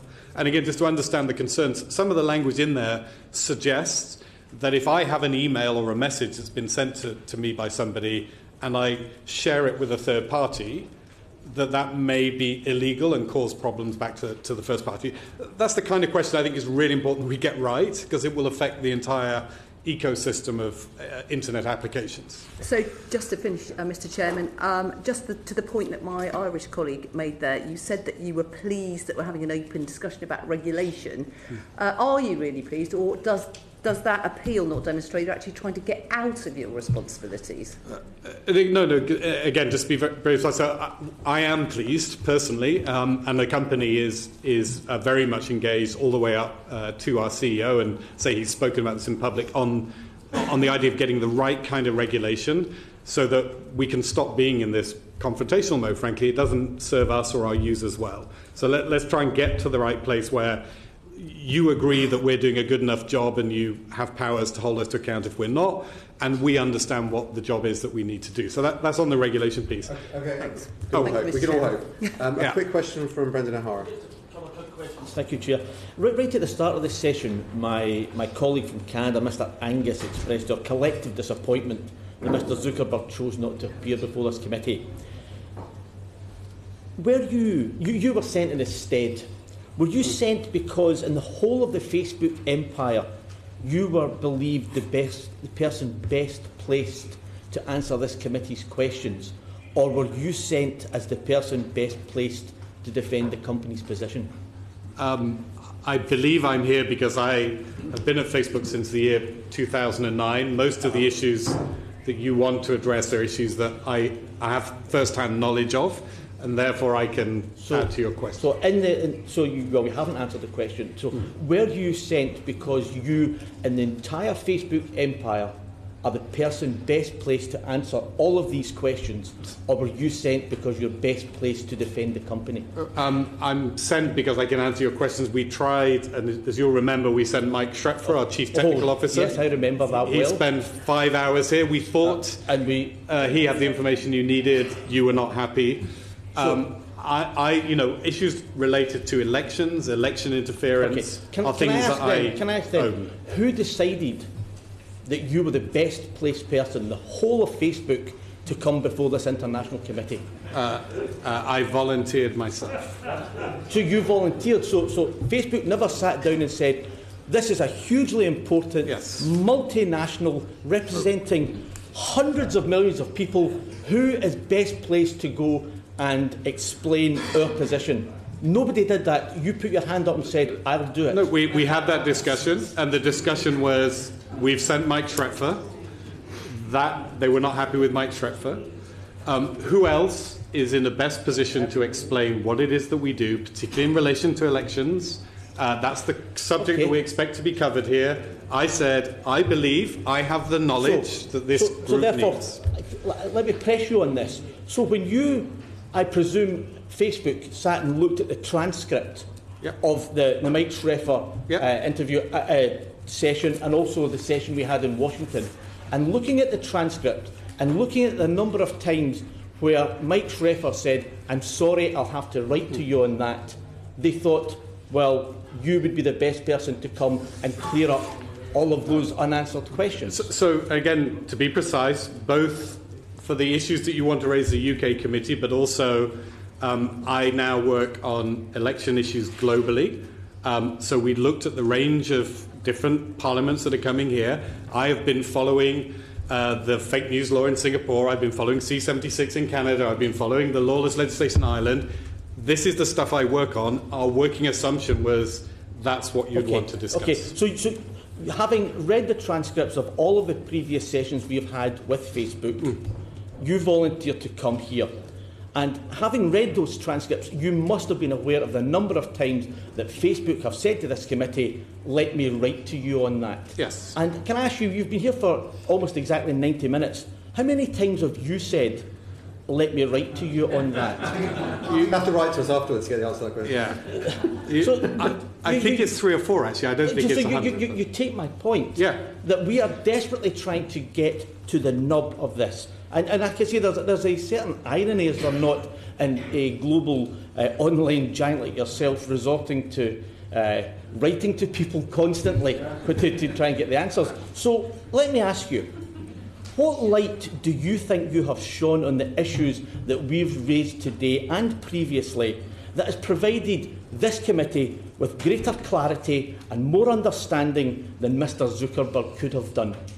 So I think that's for you, actually, no, to judge. I'm asking you. I believe I've given you insights into the way that we think about regulation, the way that we think about election interference, decision-making around that. I'm sorry to interrupt. I think we're going to have to move on at this point. Bob Zimmer. Yes.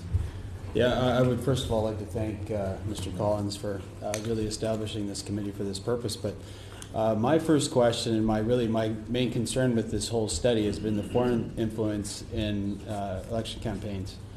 And I guess deeply troubled by Facebook's response to that. Jim Balsillie said it when I asked him in our committee. I said, is our democracy at risk if we don't change the laws in Canada to deal with surveillance capitalism? Is our democracy at risk was the question. He said, without a doubt. What do you think?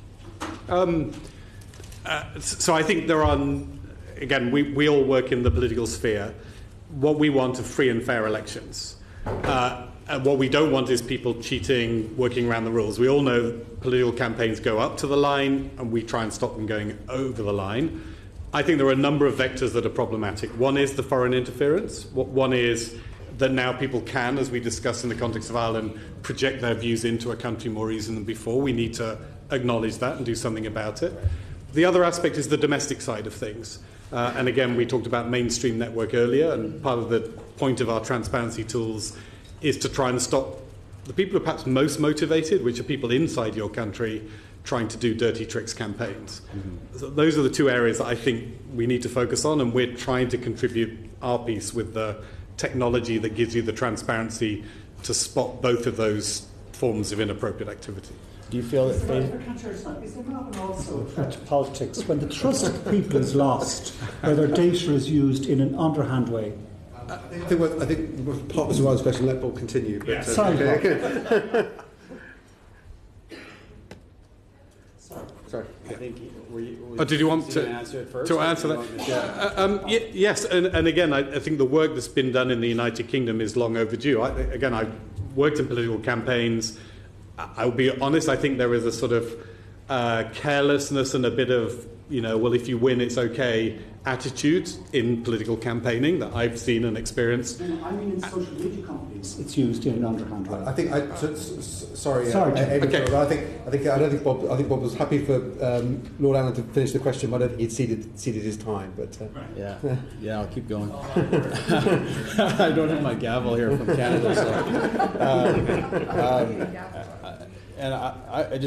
I'm not confident, especially from previous statements by Mr. Zuckerberg, and I'll read something that he said a few years ago, because he seems to deflect and really say, well, look, it's not that big a deal that we're involved in, or our platforms being used in election campaigns, and this is exactly what he said. Personally, I think the idea that fake news on Facebook, which is a very small amount of content, influence the election in any way, I think is a pretty crazy idea. Do you agree with Mr. Zuckerberg?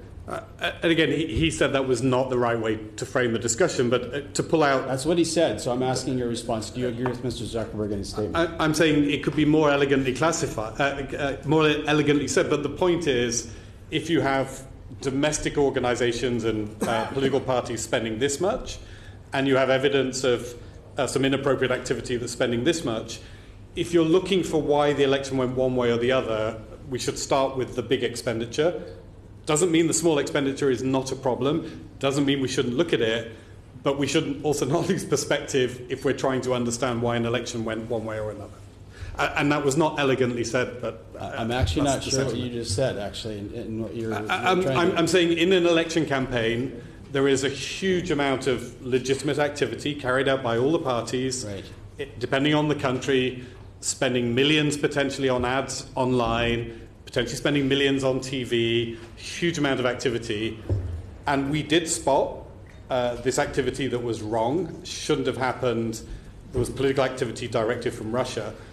If you say to me, was the election won because of this massive activity here or because of this small amount of activity over here, I think it's reasonable to say, let's start by looking at, if we think there's a problem, campaign spending generally. Mr. Allan, I think that's the problem is you're, again, deflecting.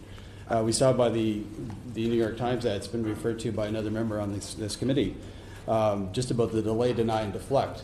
This seems to be more of the same from what you're saying today. No, I'm acknowledging they're both problems. You asked me, I think, why that statement was made, why my CEO made that statement. I'm trying to describe to you the thinking, I think, that went behind it. And that's not meant to divert attention from the fact that all of these are problems that all need to be addressed. I guess what I'm hoping, I put it down as the apology tour 2.0.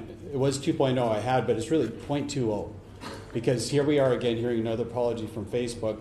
Look, trust us, regulate us, etc. But we really don't have that much influence in the global scheme of things. In this room, we represent over 400 million people. And to not have your CEO sit in that chair there is an offense to all of us in this room, and really our citizens as well. I have another statement that, again, is a quote from this delay, deny, and deflect. And I'll quote the paragraph. But as evidence accumulated that Facebook's power could be exploited to disrupt elections, broadcast viral propaganda, and inspire deadly campaigns of hate around the globe, Mr. Zuckerberg and Ms. Sandberg stumbled. Bent on growth, the pair ignored warning signs, then sought to conceal them from public view. Deeply troubling, I would say. At critical moments over the last 3 years, they were distracted from personal projects and passed off security and policy decisions to subordinates. And again, I would say that you're a subordinate here before us today, according to the current and former executives. Do you agree with that paragraph? No, I don't agree with that characterization at all. The people I work with and I know are very focused on trying to do the right thing. They are, again, I don't want to hide the fact we are trying to grow and develop our business. That's not something we shy away from. But I've been involved in numerous discussions where issues of significant importance have come up. They've been debated fully and thoroughly, and where we have taken action. Again, some of those actions have taken time to filter through, but perhaps the most significant that I've seen is when I started in the company, we were a company of a few hundred people. It was very difficult for us to get across a lot of the issues around safety and content. I'm now in a company where we have 30,000 people working on safety. What was the quarterly profits from 2018? Can you state what those are for the room? I would need to give you that number. I don't have it to hand. It's around $13 billion. Thank you.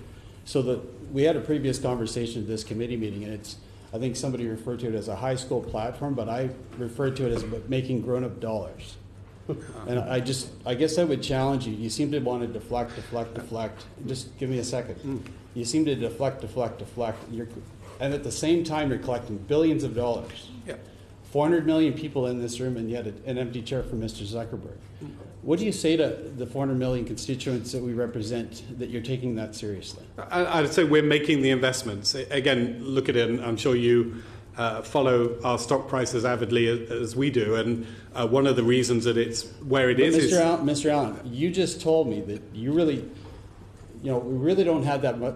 There's other bigger issues involving election campaigns and what wins and causes them to be won and lost. You're still downplaying the role Facebook has in this situation. 23 million users in Canada, 36 million people that live and reside in Canada. That's a huge player on the global scheme. Just multiply that around the globe of 2 billion users.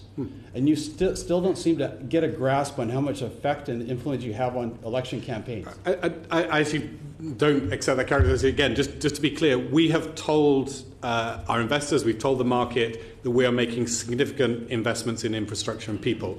We now have, I think, 30,000 people working on safety and security. We just saw 115 pages in the midterm elections in the U.S. that you still had to pull down. My question is how long did they have an influence on that election? Right? It was pulled down 2 days before the election actually happened. There was 2 media reports of Cambridge Analytica. This is the group that's supposed to be banned from Facebook. Still ran ads under that banner for 2 weeks. And it wasn't caught by the $13 billion quarterly company that's Facebook.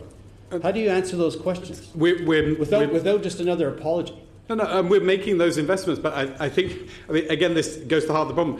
We now have, I think, a world-leading security team who are finding and catching those people and taking them down. And if we tell you about it, you say, well, how did they get on there? Well, they get on there because they are cunning and clever, and we need to stay ahead of them. I think we are in a much better place today, sitting here in front of you than we were 2 years ago. You will have an election in Canada next year. There will be problems. There will be people who cheat and work around the system, but we will catch most of them. And our goal is, I think, shared with you, is that the Canadian election should not be seen to have been unduly influenced by online activity through our platform. We share absolutely that goal. We are making the investments. We can't guarantee that there will not be instances where there are people who cheat that we catch and have to take down during the campaign. And we'd love to work with you and the authorities in your countries on getting better at identifying those people and taking them down. Thank you. Soon Zule. Mr. Allan, I'm here today together with another two of my parliamentary colleagues from Singapore. Singapore is a small country with 5 million people, but we have a highly digitally connected population, and online falsehoods can swiftly destabilize a small country like Singapore, affecting different aspects of our country: our national security, racial harmony, democratic processes, social cohesion, and trust in our public institutions. And so we have found it necessary to travel half the world here today to make sure that our voices are heard, that Facebook, a tech giant, will start taking responsibility for online disinformation. Now, for my first question, how is Facebook policing the setting up of fake accounts, the shutting down of these fake accounts and their networks? Well, thank you. And I appreciate you making the long journey here to have this discussion. Hope that it's useful. The shutting down of fake accounts is an ongoing battle that we have. There are people, and again, just to be clear, most fake account creation, as we understand it, is not with political intent, it's with commercial intent. And so you'll have seen that these are people who want to create fake accounts to sell them. They sell followers. They are trying to create networks that they can use for the purposes of pushing out spam messages to people. We've explained that there will be, over a 3-month period, hundreds of millions of such accounts that we take down. Most of them are taken down within minutes of account creation. So the best way I found to describe this is it's a bit like a robot war, that there are people who've created programs on computers that create fake accounts, not just on Facebook, but other networks, millions of them. You know, they're blasting away, and we have artificial intelligence systems that try and understand what a fake account looks like and shut them down as soon as they come up. Yeah, so that is taking place. That's the mass of fake accounts. Then there are, I think perhaps more relevant to the political question, more insidiously, there are people who are very careful, create 1 or 2 accounts, and they act as though they're a normal Facebook user. And the issue that we saw in the United States with this Internet Research Agency was often accounts like that, where it wasn't this mass creation. They'd very carefully curated somebody so they look real, even though they weren't real. But given that Facebook looked into the issue of Russian interference about 6 months or a year after the event, and even as recently as August, October of this year, is still removing fake accounts linked to Russia, would you agree that Facebook's playing of catch-up to stem online falsehoods is reactive and perhaps insufficient? I mean, we're trying to get better all the time. And again, I would point to some research that we shared with the committee that shows that low-quality information has decreased by 50% across the Facebook platform due to a number of measures we've taken. Those are independent studies by academics and by Les Décodeurs, which is the fact-checking arm of Le Monde in France. So those are not our studies, but people have looked at it and they've seen a significant decrease. So the battle's not over, but we do believe we started to make inroads. I do want to come back to this specific question of somebody who very carefully curates a fake account. Those are perhaps the hardest things to do. They can use technology. They use what they call a VPN to appear as though they're coming from a different country. Mm-hmm. They will get hold of photos that look very legitimate. That stuff is hard, and that's frankly where we need a lot of cooperation often with law enforcement agencies, so we can understand what's going on and try and deal with those people. Yeah. So given the evolving modus operandi of its adversaries, and I think Mark Zuckerberg had called it well-funded, sophisticated, you used the words cunning and clever just earlier, would you agree that it is possible that future elections can likewise be interfered with by methods that Facebook will only be able to discover after the fact? As I replied to Mr. Zimmer, I think it is the case that we will continue to discover groups of people who are doing things that they shouldn't be doing at election time. Our job is to minimise that as far as we can.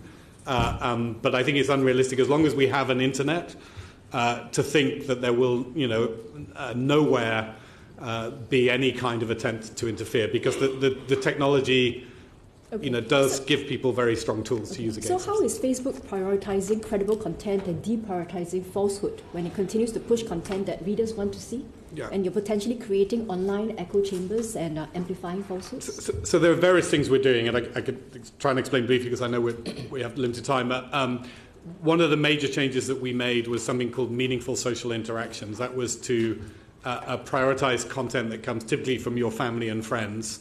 And that kind of content tends to be less controversial than some of the content that's coming from some of these other sources. But that could potentially create online echo chambers, right? Because people are sharing information that they want to see amongst a group of people that they are close to, self-selected individuals. And again, within that variety, actually, there is some good research that shows if you have a reasonably broad family and friend group, you actually get a more diverse content from a group of family and friends. That's certainly my experience on Facebook, than you would if you were simply, going to the same restaurants and bars where you normally go and only deal with one group of people.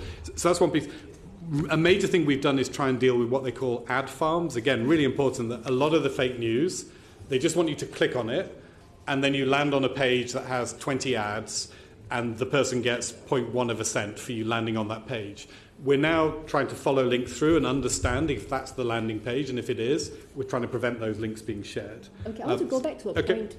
Just the last series of questions. Would you agree that more will be achieved if Facebook works with the relevant authorities to take down false information online and shuts down accounts? Absolutely, and I know you're looking at a piece of legislation at the moment.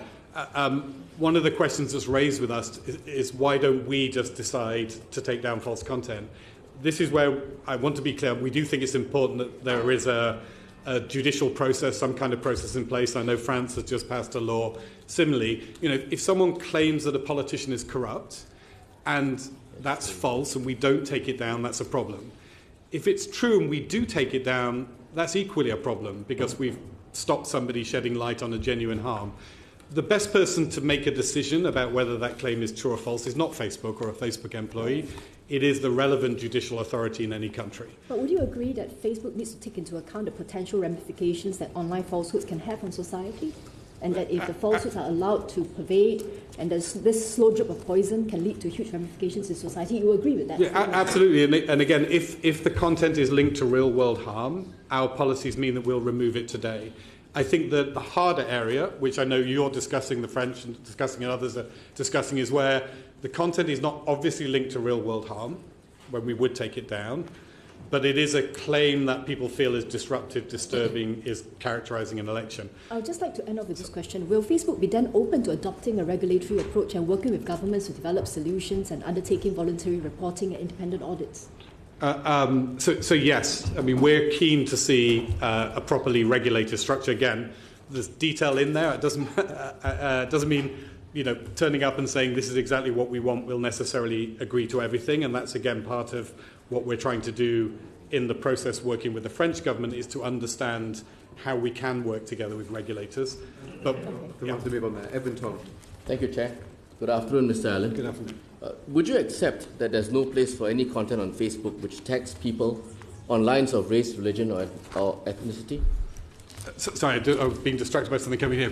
Please could you repeat it? I've just extracted some material so that we can move along more quickly. I'll just repeat the question. Yes. Would you accept that there's no place for any content on Facebook which attacks people on lines of race, religion, or ethnicity? Yes, and our policies are very clear that that's not acceptable. Yes, and in fact, your policy is very clear that when such attacks are made, that you're committed to removing it anytime you become aware of it. Would that be right? Yes. And if you just go to page 1 of that extract, you'll see Mr. Zuckerberg's Facebook extract from August 2017. And I'll read you the portions which I've highlighted.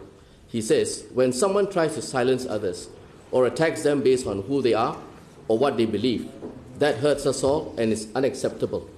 There is no place for hate in our community. That's why we've always taken down any post that promotes or celebrates hate crimes or acts of terrorism. Would that be correct? Yes. And you do so because you are aware that such content has the potential to divide communities, incite violence, tension, hatred, and strife. Would you agree? Yes. Right. Would you go to the second page of that extract? And I think you'll be familiar with what's happened in Sri Lanka recently, in March this year. The post that was put up originally is the part that is in pink. It's in the Sinhalese language, the language of the native Sri Lankans. And the post translates to, and I quote, "Kill all Muslims, don't even let an infant of the dogs escape." Yeah. That would be properly characterized as hate speech? Clearly in breach of our terms of service. It's a clear breach, isn't it? Yeah. Yes. And it was then put up at a time when there was significant tensions between the people in Sri Lanka and Muslims, causing damage to property, deaths even, riots, damage to mosques, and eventually it resulted in the Sri Lankan government declaring a state of emergency in Sri Lanka. Yes. Would you agree? Yes. And would you agree that in the context of that kind of tensions occurring in Sri Lanka, putting up such a post would invariably travel far, divide those tensions or stress those tensions even more, and divide the community? Yes, that's high priority content for us to remove. Yes. If you just look at the page, it was then pointed out by a user, one of your users on Facebook, and subsequently picked up by one Herin Fernando, who was the communications minister of Sri Lanka at that time. Why is it that Facebook has refused to take it down? The comment should be down. If it's not down, it should be. What I'm seeing in this is there are two possible reasons why the content was not taken down at the time. One is that simple error on the part of the person who looked at it. Let me just stop you there. You go over the page of that second document, and you will see the response by Facebook when you were asked to take it down. And it says, "Thank you for the report. You did the right thing. We've looked over the post." So it was no mistake, Mr. Allan. And it says, "It doesn't go against one of our specific community standards." Yeah, that was a mistake, though. I just want to be clear that somebody has made a mistake in the review. Mr. Allan, this is a very serious, egregious mistake. Would you agree? I agree, yes. It goes completely against your own policy. That's right. To take down immediately. Yeah. So would you accept that this case illustrates that Facebook cannot be trusted to make the right assessment on what can properly appear on its platform? No. So we make mistakes. Our responsibility, a serious mistake. Our responsibility is to reduce the number of mistakes. I still think that we are best placed to actually do the content removals, and that's why we're investing very heavily now in artificial intelligence, where we would precisely create a dictionary of hate speech terms in every language. We're working through the languages. The best way to resolve this is a dictionary of hate speech terms in Sinhalese that gets surfaced to a Sinhalese-speaking reviewer who can make sure that we do the job properly. Well, Mr. Allan, in this case, whilst one excuse might be that your users or your reviewers don't understand Sinhalese, I mean, you have the communications minister of Sri Lanka telling you that this is hate speech and to take it down. And you review it, your people review it, you said hundreds of thousands of people review it, but they don't seem to abide by the same philosophy as you have expressed in your own policies. Yeah, and again, so we make mistakes. Our job is to reduce the number of mistakes. I completely accept, as we've discussed previously, that we should be accountable for our performance to you, your colleagues, to every parliament and government that sat around this table today. I would love to be able to explain as part of that process how we do what we do, the challenges of getting it right, the challenge of doing it at scale, not because I expect sympathy, but because I think it's important to understand if we're going to solve the problem, what it is we need to do to solve it. And I think that will be a combination of us getting better at our jobs, using better technology, and frankly the accountability and you and your colleagues standing over us and making sure that we do it correctly. Well, in this case, the post only came to a halt when the Sri Lankan government blocked Facebook. Yes. And do we have to get to that kind of measure? No, I mean, we would much prefer not to. How would the government trust that Facebook will live up to its own promise? Again, this is where I think the openness has to be there to the extent, and I hope you have a constructive relationship with my colleagues in Singapore who work on these issues. I want us to be in a position where we share with you the good and the bad about how we think we're doing. in full expectation that you will be pushing us always to be better. Well, we look forward to that right because process. we look forward to that because what's happened, by way of example, in Sri Lanka and there are several others as well, should not be allowed to happen ever. No, and as an employee of Facebook, I'm ashamed that things like this happen, and they do, and they shouldn't. Thank you, Mr. Chair.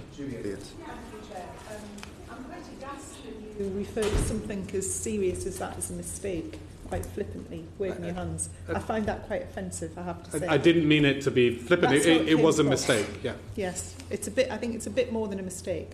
But something you said earlier, you said that most fake accounts are commercial, not political. That's right. That might be correct, but political accounts that do this have had an influence on outcomes of elections, on destabilising democracies. Do commercial accounts have that effect?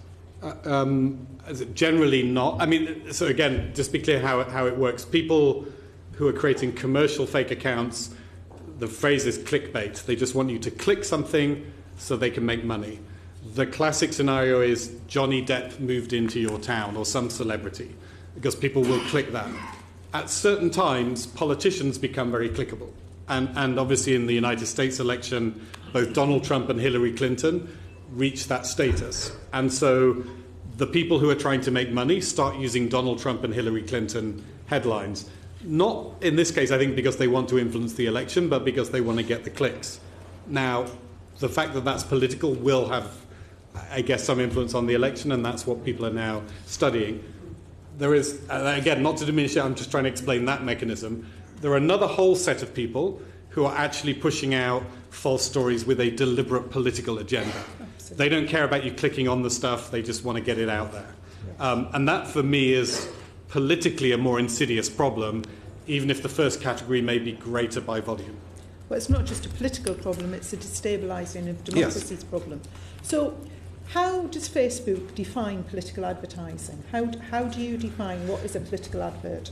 So we, at the moment, this is one of the areas where we would really welcome a discussion with policymakers who are crafting the laws on this. At the moment, the system we've implemented in the UK, it says if you are advocating for a party or a candidate, or you're talking about an issue that is in front of the legislature, we'll classify that as political. That's imperfect. We recognise that.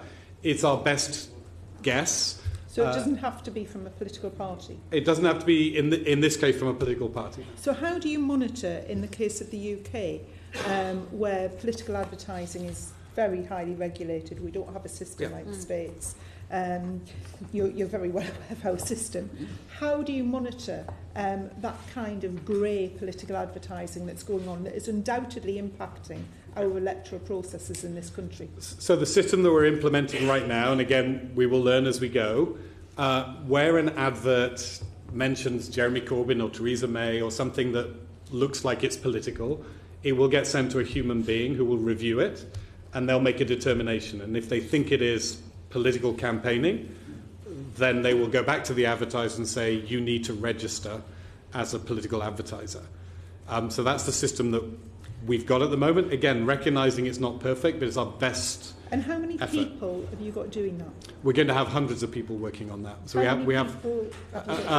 so recently in the context of the US election, we had thousands. We don't know yet for the UK, is the honest answer, because we don't know how many ads are going to be surfaced. This is entirely new. We will have as many people as we need to review the ads that get surfaced to us. So what percentage of Facebook's monies are being spent on dealing with this problem? And this problem, as I've said, is destabilising democracies. What percentage of your budgets are being used on this? I can't give you a percentage, but I can tell you it's significant. There are. Can you write to us and tell us that? I can look. I'm not sure it will be a percentage. I can tell you the size of the teams, how many people we've got involved, and I will undertake to follow up on describing it. It is a very major effort that's taking place inside the company. There are. But a percentage is not telling us any kind of sensitive commercial information. I'm not asking for you precisely to the last penny what you're spending on this. What I'm trying to get at is how serious as an organisation you are taking the issue. I will follow up with information I hope persuades you we're taking it seriously. And apart from having something referred to someone, what other checks and balances are you making as to where money is coming from that is funding the driving of this information, this advertising. So we think the best way to do that, so again, to be clear, as Facebook, we will get the payment information of the person who pays us. We don't have visibility into where they eventually got the money from. We think the best way, if there are questions around this, and we know that this committee has been looking at it in the context of some of the UK campaigns, the best way to explore that is through authorities like the Electoral Commission. We have a very good working relationship with the Electoral Commission here. We've done similarly in countries like Brazil that had elections recently in Mexico. You there, if you're in the middle of an election period, whether it's a general election, a local election, a referenda in this country, there is a very small time frame where money can be spent, where money can be raised, and money has to be declared. Reporting something to the Electoral Commission or any other of these bodies does not fall into that window frame. So how are you checking where that money comes from? I mean, again, what we're doing is checking that the advertiser is in the United Kingdom. So we will, if you, in fact, your political party will have to sign up. I've been through the flow. When you register and say you want to run political ads, we will check if your Facebook account is normally used from the United Kingdom. If it is, we'll give you temporary access to the system. We will then send you out a letter with a code. If you want to advertise politically, you need to put the code in. You also need to give us your driving license or your passport. So we've collected all that information, very significant barrier. But to be fair, more big political parties are going to work within the rules. The people that we're concerned about are the foreign agents trying to influence our democracy, which has clearly been happening, and we want it to stop. So what checks and balances are you putting in place to ensure that you do as much as you can to stop that happening? So the checks I've described apply to everyone who's trying to run a political ad. So if you are now a Russian agent who wants to run a pro or anti-Jeremy Corbyn ad, when you try and run the ad, we're going to make you go through that flow. If you've got fake identity documents and a fake account, it is possible, I can see, that you could get through that. But then we will also have significant information that could be used with the appropriate authorities to prosecute you. Like so we're what? making it much harder. Well, we'll have the identity information they provided. We'll have the payment information they provided. We'll have our own record of where, what we know about that account. Okay. If there is an investigation, it's going to be pretty unwise if you have hostile intent or malintent to go through our flow and present all that information. Can I just go back finally to something that you said in answer to a question a little while ago about if somebody puts something online that says somebody's corrupt and it's not true.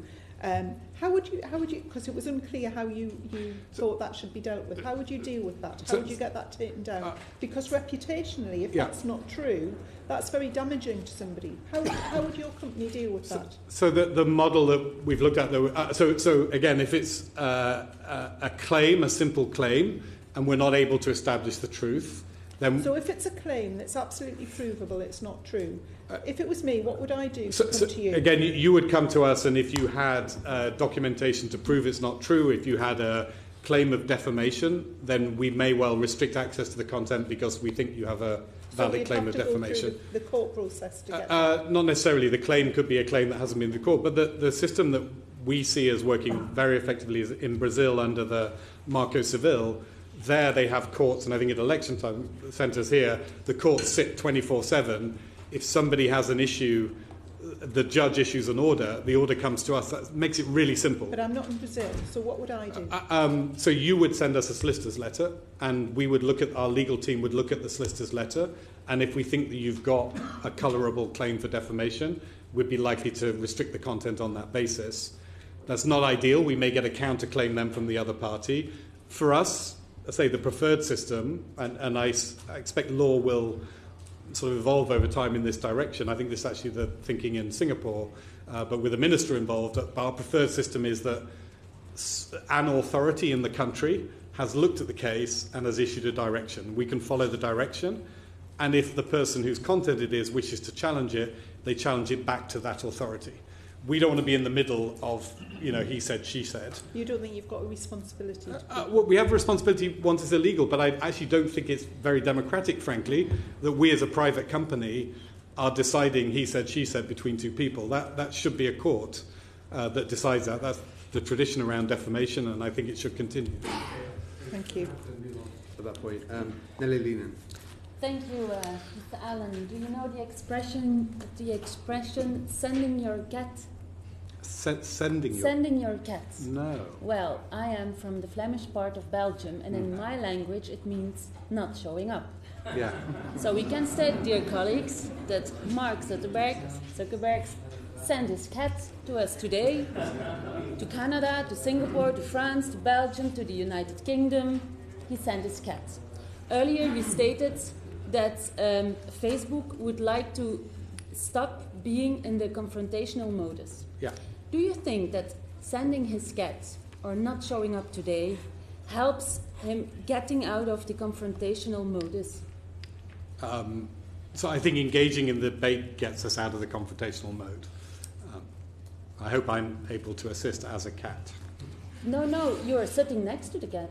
He's... Yes, he sent his cat. Thank you. But I represent more than 6 million Facebook users in Belgium. That's more than half of the population. Facebook was convicted in Belgium because it was following the activities of Facebook users on other websites without their consent. So basically it is monitoring our activities on the web without our knowing. This is a clear invasion on our privacy and also on GDPR. Are you still doing it? So again, I'm very familiar with that case, which is a long-running one, and this concerns this question of whether, when there is what's called a social plugin, whether a piece of Facebook is on a third-party website, the extent to which that data can be returned to Facebook. We believe that is a legal activity. It is governed actually now by the GDPR, and I think that's accepted actually including by the Belgian Data Protection Authority. I'm sure it will be returned to. And it has much wider implications. Again, it's not just a Facebook thing. Many websites now around the world fund their free content through advertising. The advertising providers, not just Facebook, but all of them, use these cookies in order to create their business model. It may be that the European Union, through GDPR and the e-privacy directive, decides to limit that. And if they do, we will follow the law. But it will have profound implications. I don't want to hide that. Belgian publishers, like everyone else, depend on this advertising ecosystem. That will have a profound implication, and that's why we think it's worth testing in a lot of detail. Mm-hmm. I also represent millions of non-Facebook users. And I think it was my colleague of France earlier today who asked you some questions about what you do with non-users' data. And you stated, and let me see if I heard it clear, that the non-user data is still sitting on Facebook servers. For a period of time, again, just to be clear, yes. The two categories, if I upload my contacts to Facebook that I have on my device, they will sit associated with my account for me to make friends with my contacts. There are also log files. The log files are technical files that any provider gets that say this IP address and this browser reached one of the properties that had Facebook content on it. And those log files are deleted periodically. So there is a routine where those log files are removed.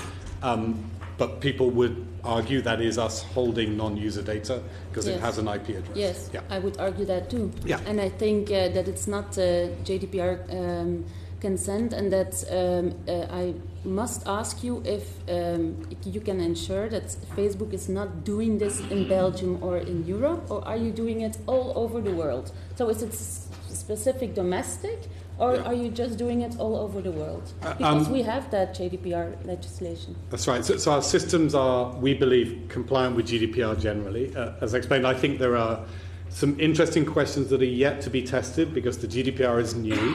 We'll understand, fully what it means, what consent means, what all of these questions mean over the next 2 or 3 years. I'm confident that a number of the test cases will be around Facebook, but it's also important to note that the technologies we use are pretty industry standard. And so, again, if GDPR and the e-privacy directive, the other important piece of European legislation, find that certain practices are illegal, they'll be illegal for us and everyone else. But at this stage, we believe everything we're doing is compliant. Well, I have another question. Does Facebook have two faces? Because on the one hand, Facebook, there's Facebook that prints large advertisements in the newspapers to tell us how they have changed. But on the other hand, a Facebook that hires shade PR firms to smear competitors and critics, as we have learned from the reporting in the New York Times. And again, I discussed earlier, I think the reporting was, deliberately selective in terms of picking information that would be damaging to us. That's fine. People are perfectly entitled to do that. But the specific piece about that firm that was hired, our CEO has gone on record and said that's not the way that he expects us to work, and a senior executive has admitted, again in public, that he was responsible, and we intend to make sure that doesn't happen in the same way again. Then I have more general questions. Facebook is telling us that it is taking new measures to provide users with tools and to combat fake news on its platforms. However, it's unclear how we will know if these efforts will be effective. How will Facebook provide transparency on the use of these measures and the technology and algorithms that are behind these tools? So this is one of the important areas we're working on that I think has come out of the helpful attention on the fake news subject from this committee, from other parliaments, that there is a big push around academic study in this area. I think that's helpful. There are some studies that are already being done independently. I quoted a couple earlier. I think it was University of Michigan and Les Décodeurs in France. There are also academics who want to be able to work with us, and we have a program to work with them. There are questions there. Again, back to the other theme of this debate, which is privacy and access, third-party access to data. We need to make sure that in wanting to work with academics to understand fake news, we don't end up sharing data in ways that people would find inappropriate. And so that's the challenge. It's one we're working on with the academics themselves. And again, just as a reminder, Dr. Kogan was an academic at the time that his application collected the data. So we can't just say, if you're an academic, it's okay.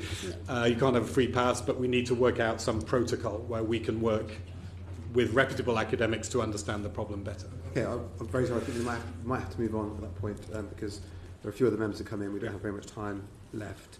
Pritin Singh. Hi. Beg your pardon, good afternoon. As a matter of public interest and policy today, and speaking today specifically, how has Facebook heightened vigilance and monitoring of anonymous users, especially new sign-ups and posts on your platforms in the run-up to elections and during elections post-nomination? And again, just a bit sort of level set on Facebook, our expectation remains for the Facebook service that anybody who signs up does that using their real name, their real identity, and that's core to our service. Other services operate differently, and that's fine. We're not criticising them, but just the nature of Facebook is it's intended for you to connect with your real family and friends.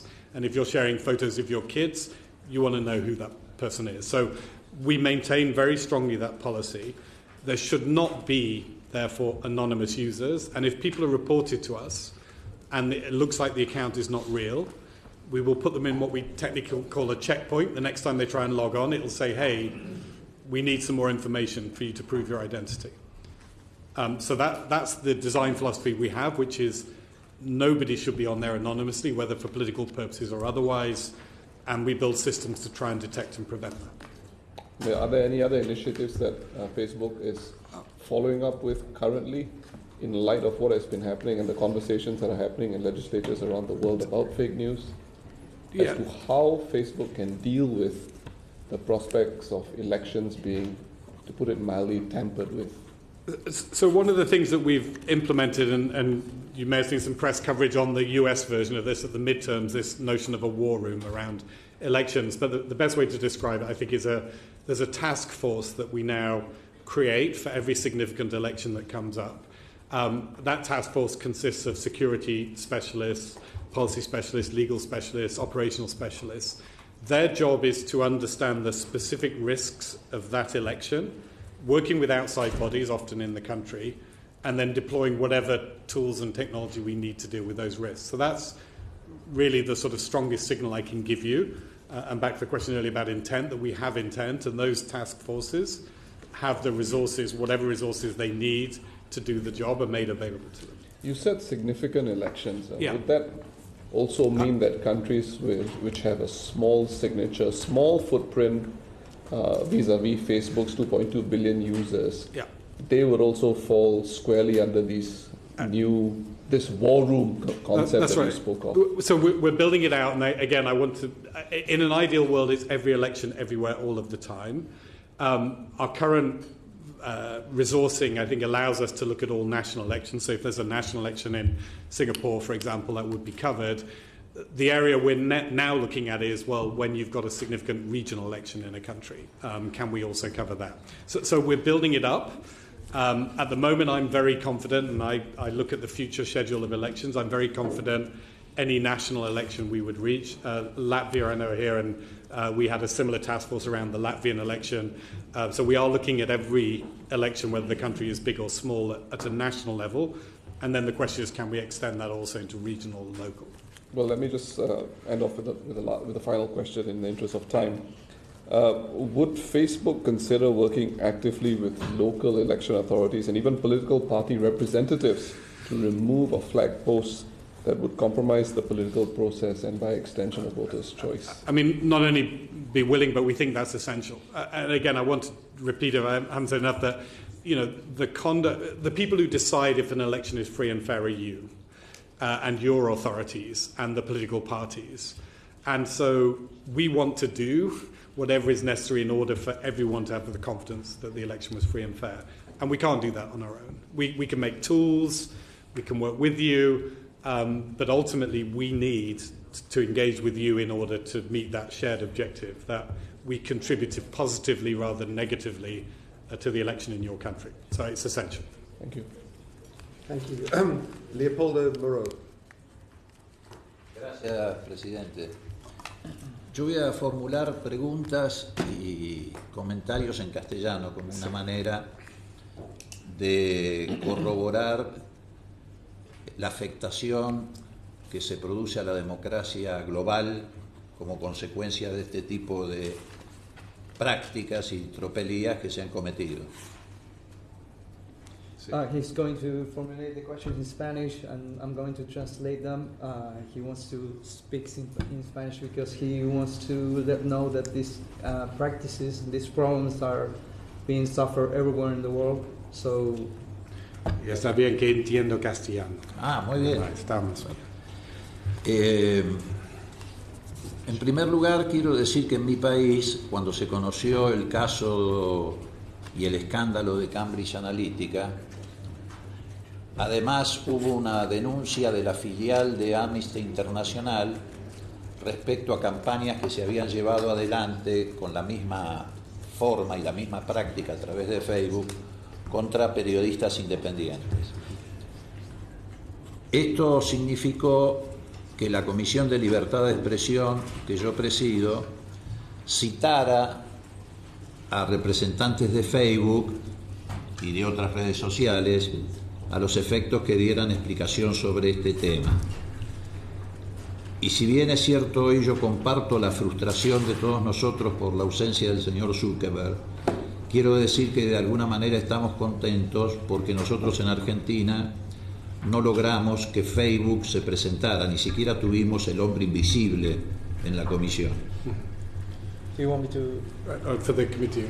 So, in Argentina, we had a report from Amnesty International that suggested that there were large account farms of with fake identities, and the commission that Leopoldo presided called upon Facebook representatives, and since he regrets that Zuckerberg is not here today, but he wants to know that he feels lucky because in Argentina no one from Facebook showed up for the commission.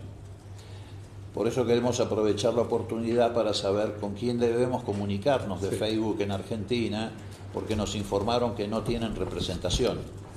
So we like to, Did you get it? Yes. So the question was our representation in Argentina. So first, I can only apologise. We do have a significant office in Argentina, and I will... Sorry, you had an office in Argentina, but they wouldn't give any answer. And they said that there was a representative from Latin America that was supposed to answer and show up, but we didn't have any answer. So I will take this now and find out what happened and make sure we have answers to you. Yeah.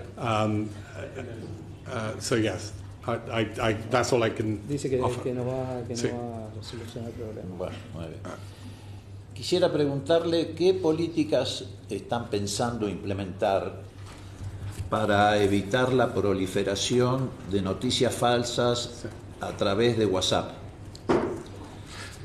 Hace poco tiempo atrás, pocas semanas, en el país amigo de Brasil, hubo elecciones y hay reportes de que se han utilizado esas redes, concretamente las redes de WhatsApp, para difundir noticias falsas.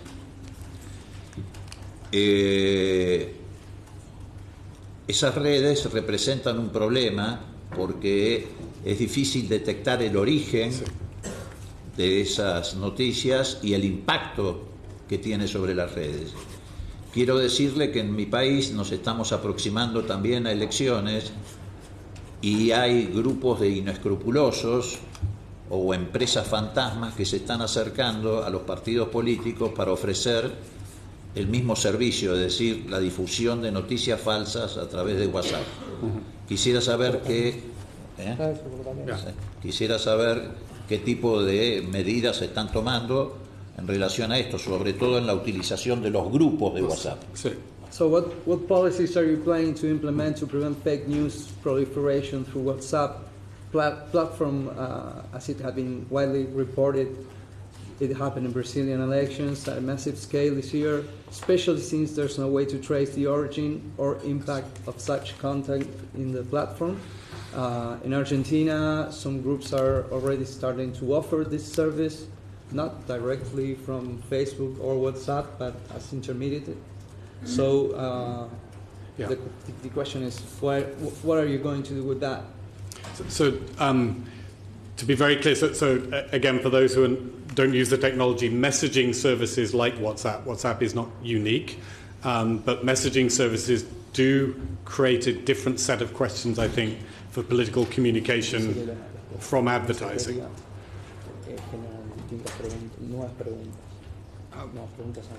But to be clear on WhatsApp's rules, WhatsApp is intended as a person-to-person messaging service. Yes, you can create groups as well that are useful, but it should not be used for spamming people. Sorry. Yeah. Excuse me. I know it was born as a chat platform. Today you have APIs. You know, there's business APIs. Exactly. You can use it for massive messaging.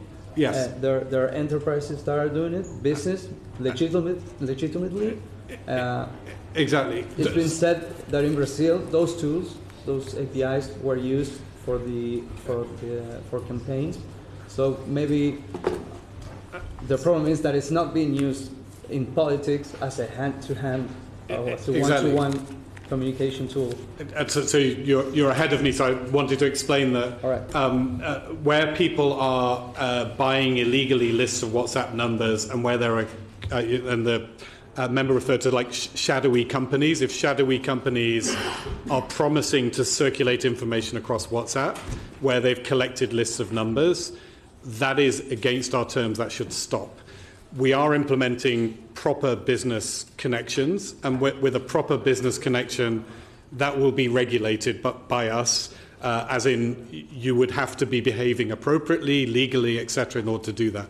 So I want to be clear that the immediate solution here, and I know Brazil it was an issue, is if people are aware of shady companies promising to do illegal WhatsApp marketing against our terms, tell us, and we will take action against them. That shouldn't be happening.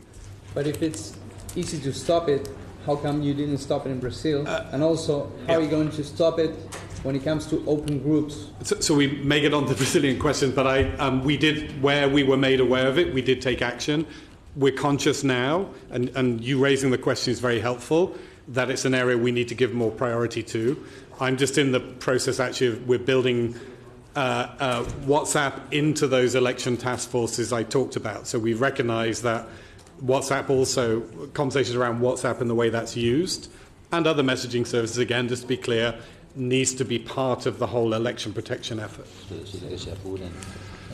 He says that if you're working on it, if you can hurry up because elections are coming real soon. Thank you. Thank you very much. We will move on to the next one. It sets up Alessandro Malone perfectly. Thank you, Chair Colleagues, for the kind invitation and for the honor of representing Brazil here. As other nations, we have recently felt the hindering impact of disinformation and fake news in our electoral process. It has become a serious threat to modern democracy, maybe the biggest, boosted by the internet. When the press emerged, she did it without any rules, which later had to be created. Radio and television too, with each country devising its own set of legislations. The internet also needs regulation so that it can protect institutions and, through them, fundamental rights.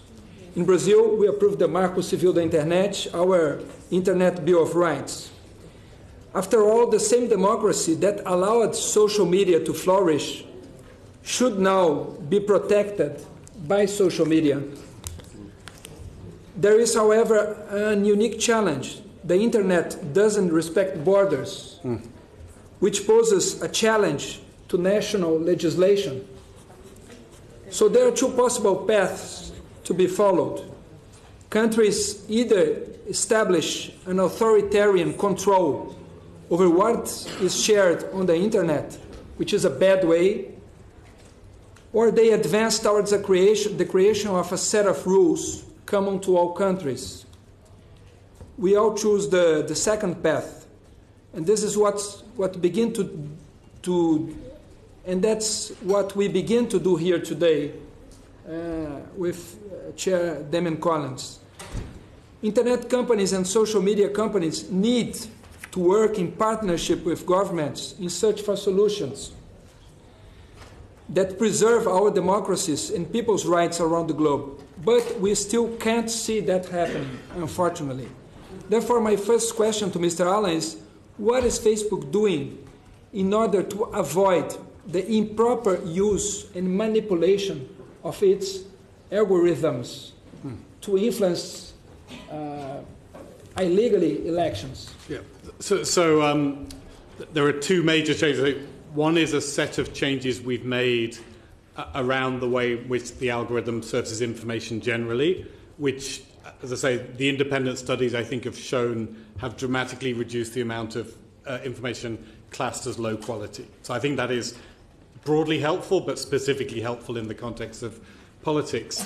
The other thing is, I'll point you to the recent announcement by my friend the Cat here, who published a post on our approach to content on the platform. And in Mark's post, he described how we have recognized that there is a category of borderline content that, so it's not banned under our rules, it's close to being banned. That may be getting excessive distribution. It may be getting rewarded by the algorithm because it's sensational. And rather than rewarding it, we should reduce it. And so he's committed, again, to a path to work on that. I think that will have a significant positive impact. Final element where we have been working hard is working with fact checkers, third parties, again, not Facebook deciding on the truth of statements, but third parties doing that.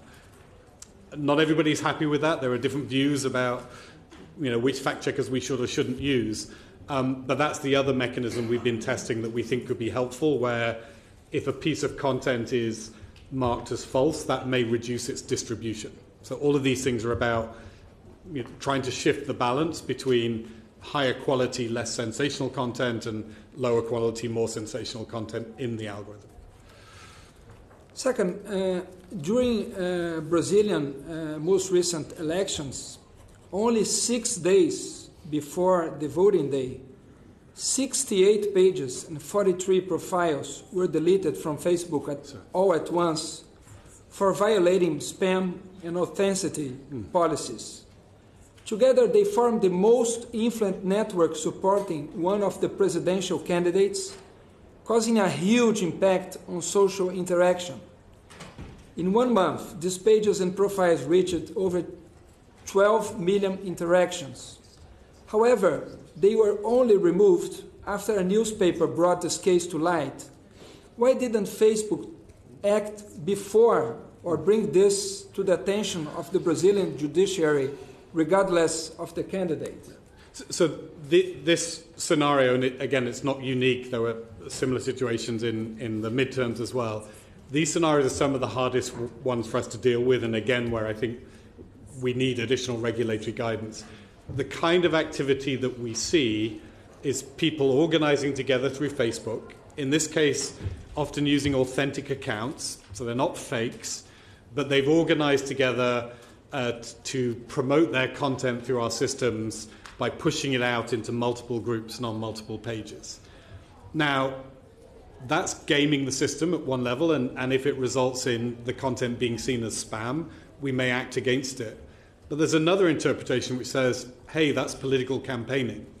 So understanding, where we draw the line between if your political party sends a message to 100,000 of your followers saying, please post this on Facebook, that kind of feels legitimate. If it's fake accounts doing it, it's definitely illegitimate. There's a lot of activity in this grey zone in between where it isn't obvious to us that it's a problem. Sometimes on investigation we find actually there was some kind of inappropriate coordination or the people behind it were fakes, even though most of the people sharing the content were not.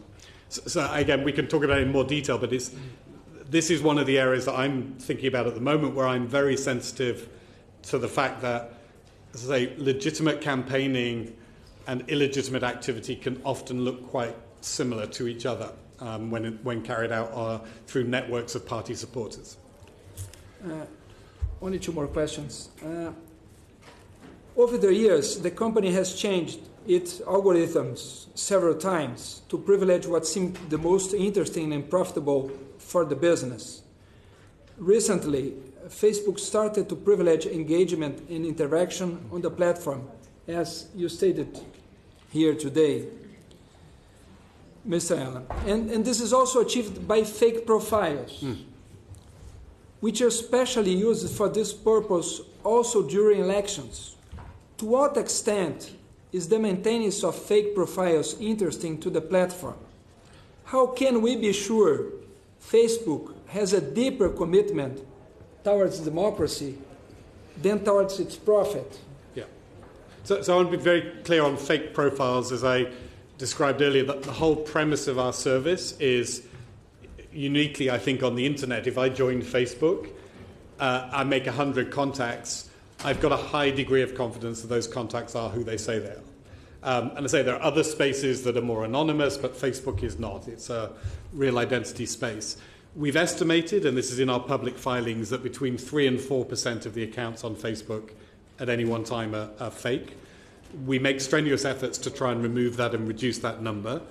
We have no business interest. In fact, it's entirely contrary to our business interest if that number increases and people, as I say, think about what you're sharing on Facebook. It's your family, your friends, it's personal. If that number increases and people start worrying about who they're sharing with, that's completely contrary to our business interest. Last question. In Brazil, as our friend of Argentina mentioned, we were especially impacted by WhatsApp in the most recent elections. Just 1 month ago, it was widely used to spread manipulated content and fake news in the elections. During the process, WhatsApp banned more than 100,000 accounts in Brazil. 100,000 accounts in Brazil. What is Facebook doing to prevent WhatsApp from becoming a mass dissemination center for fake news? Yeah. So as I described it again, we are now building WhatsApp into our thinking about election integrity, obviously particularly relevant for countries like Brazil, India, which is a very large WhatsApp using country, but more and more countries around the world. I do think we need a pretty open discussion actually with policymakers around this. There is something quite different, I think, between regulation that affects a public space, like most of Facebook. Facebook pages are public. We host the content. It's out there. And something that regulates people's private one-to-one communications or even small group communications. So I think there are some novel challenges that we need to look at there.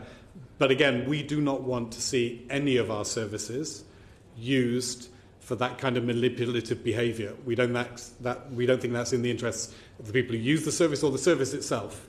This doesn't build trust. We want people to be able to communicate pretty freely and openly. We don't want our services to be manipulated by people inappropriately. Thank you. Thank you, Mr. Chair. Thank you. Ines Lubina Egner. Thank you.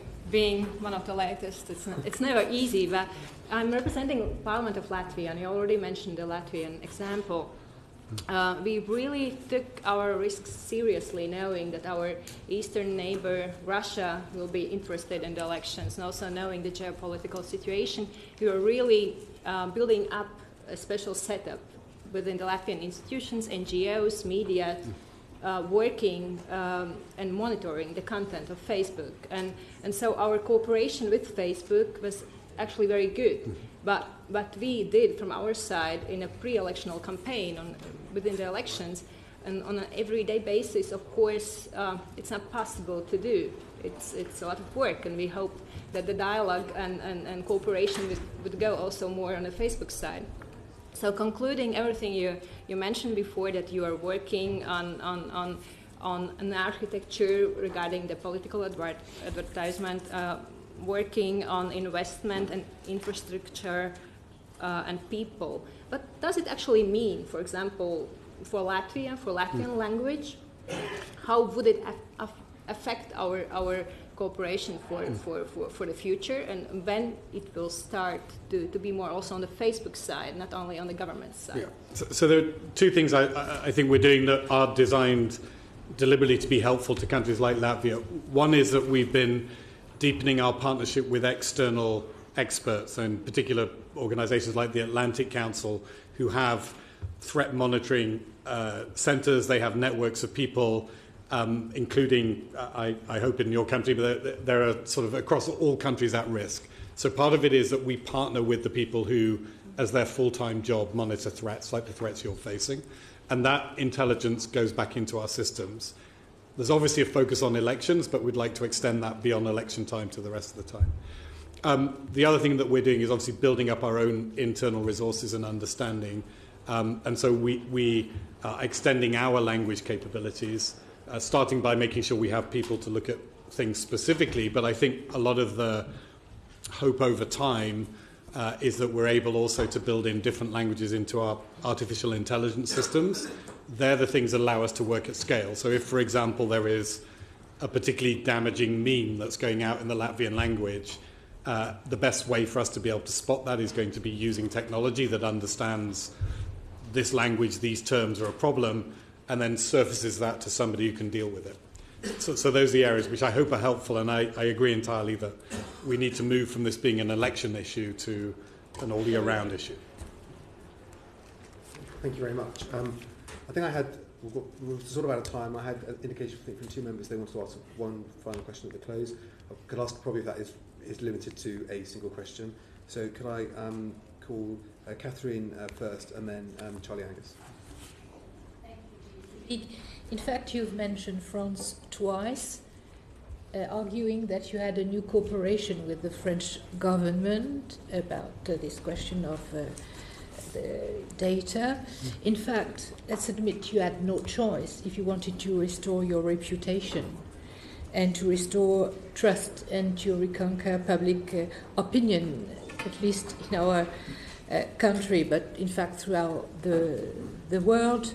But that was before November the 14th, in fact, and before these new revelations, especially that the fact that Mark Zuckerberg and some senior executives knew and had been warned about what could happen, the Russians having interfered already on this social network. So how can we restore trust in those circumstances?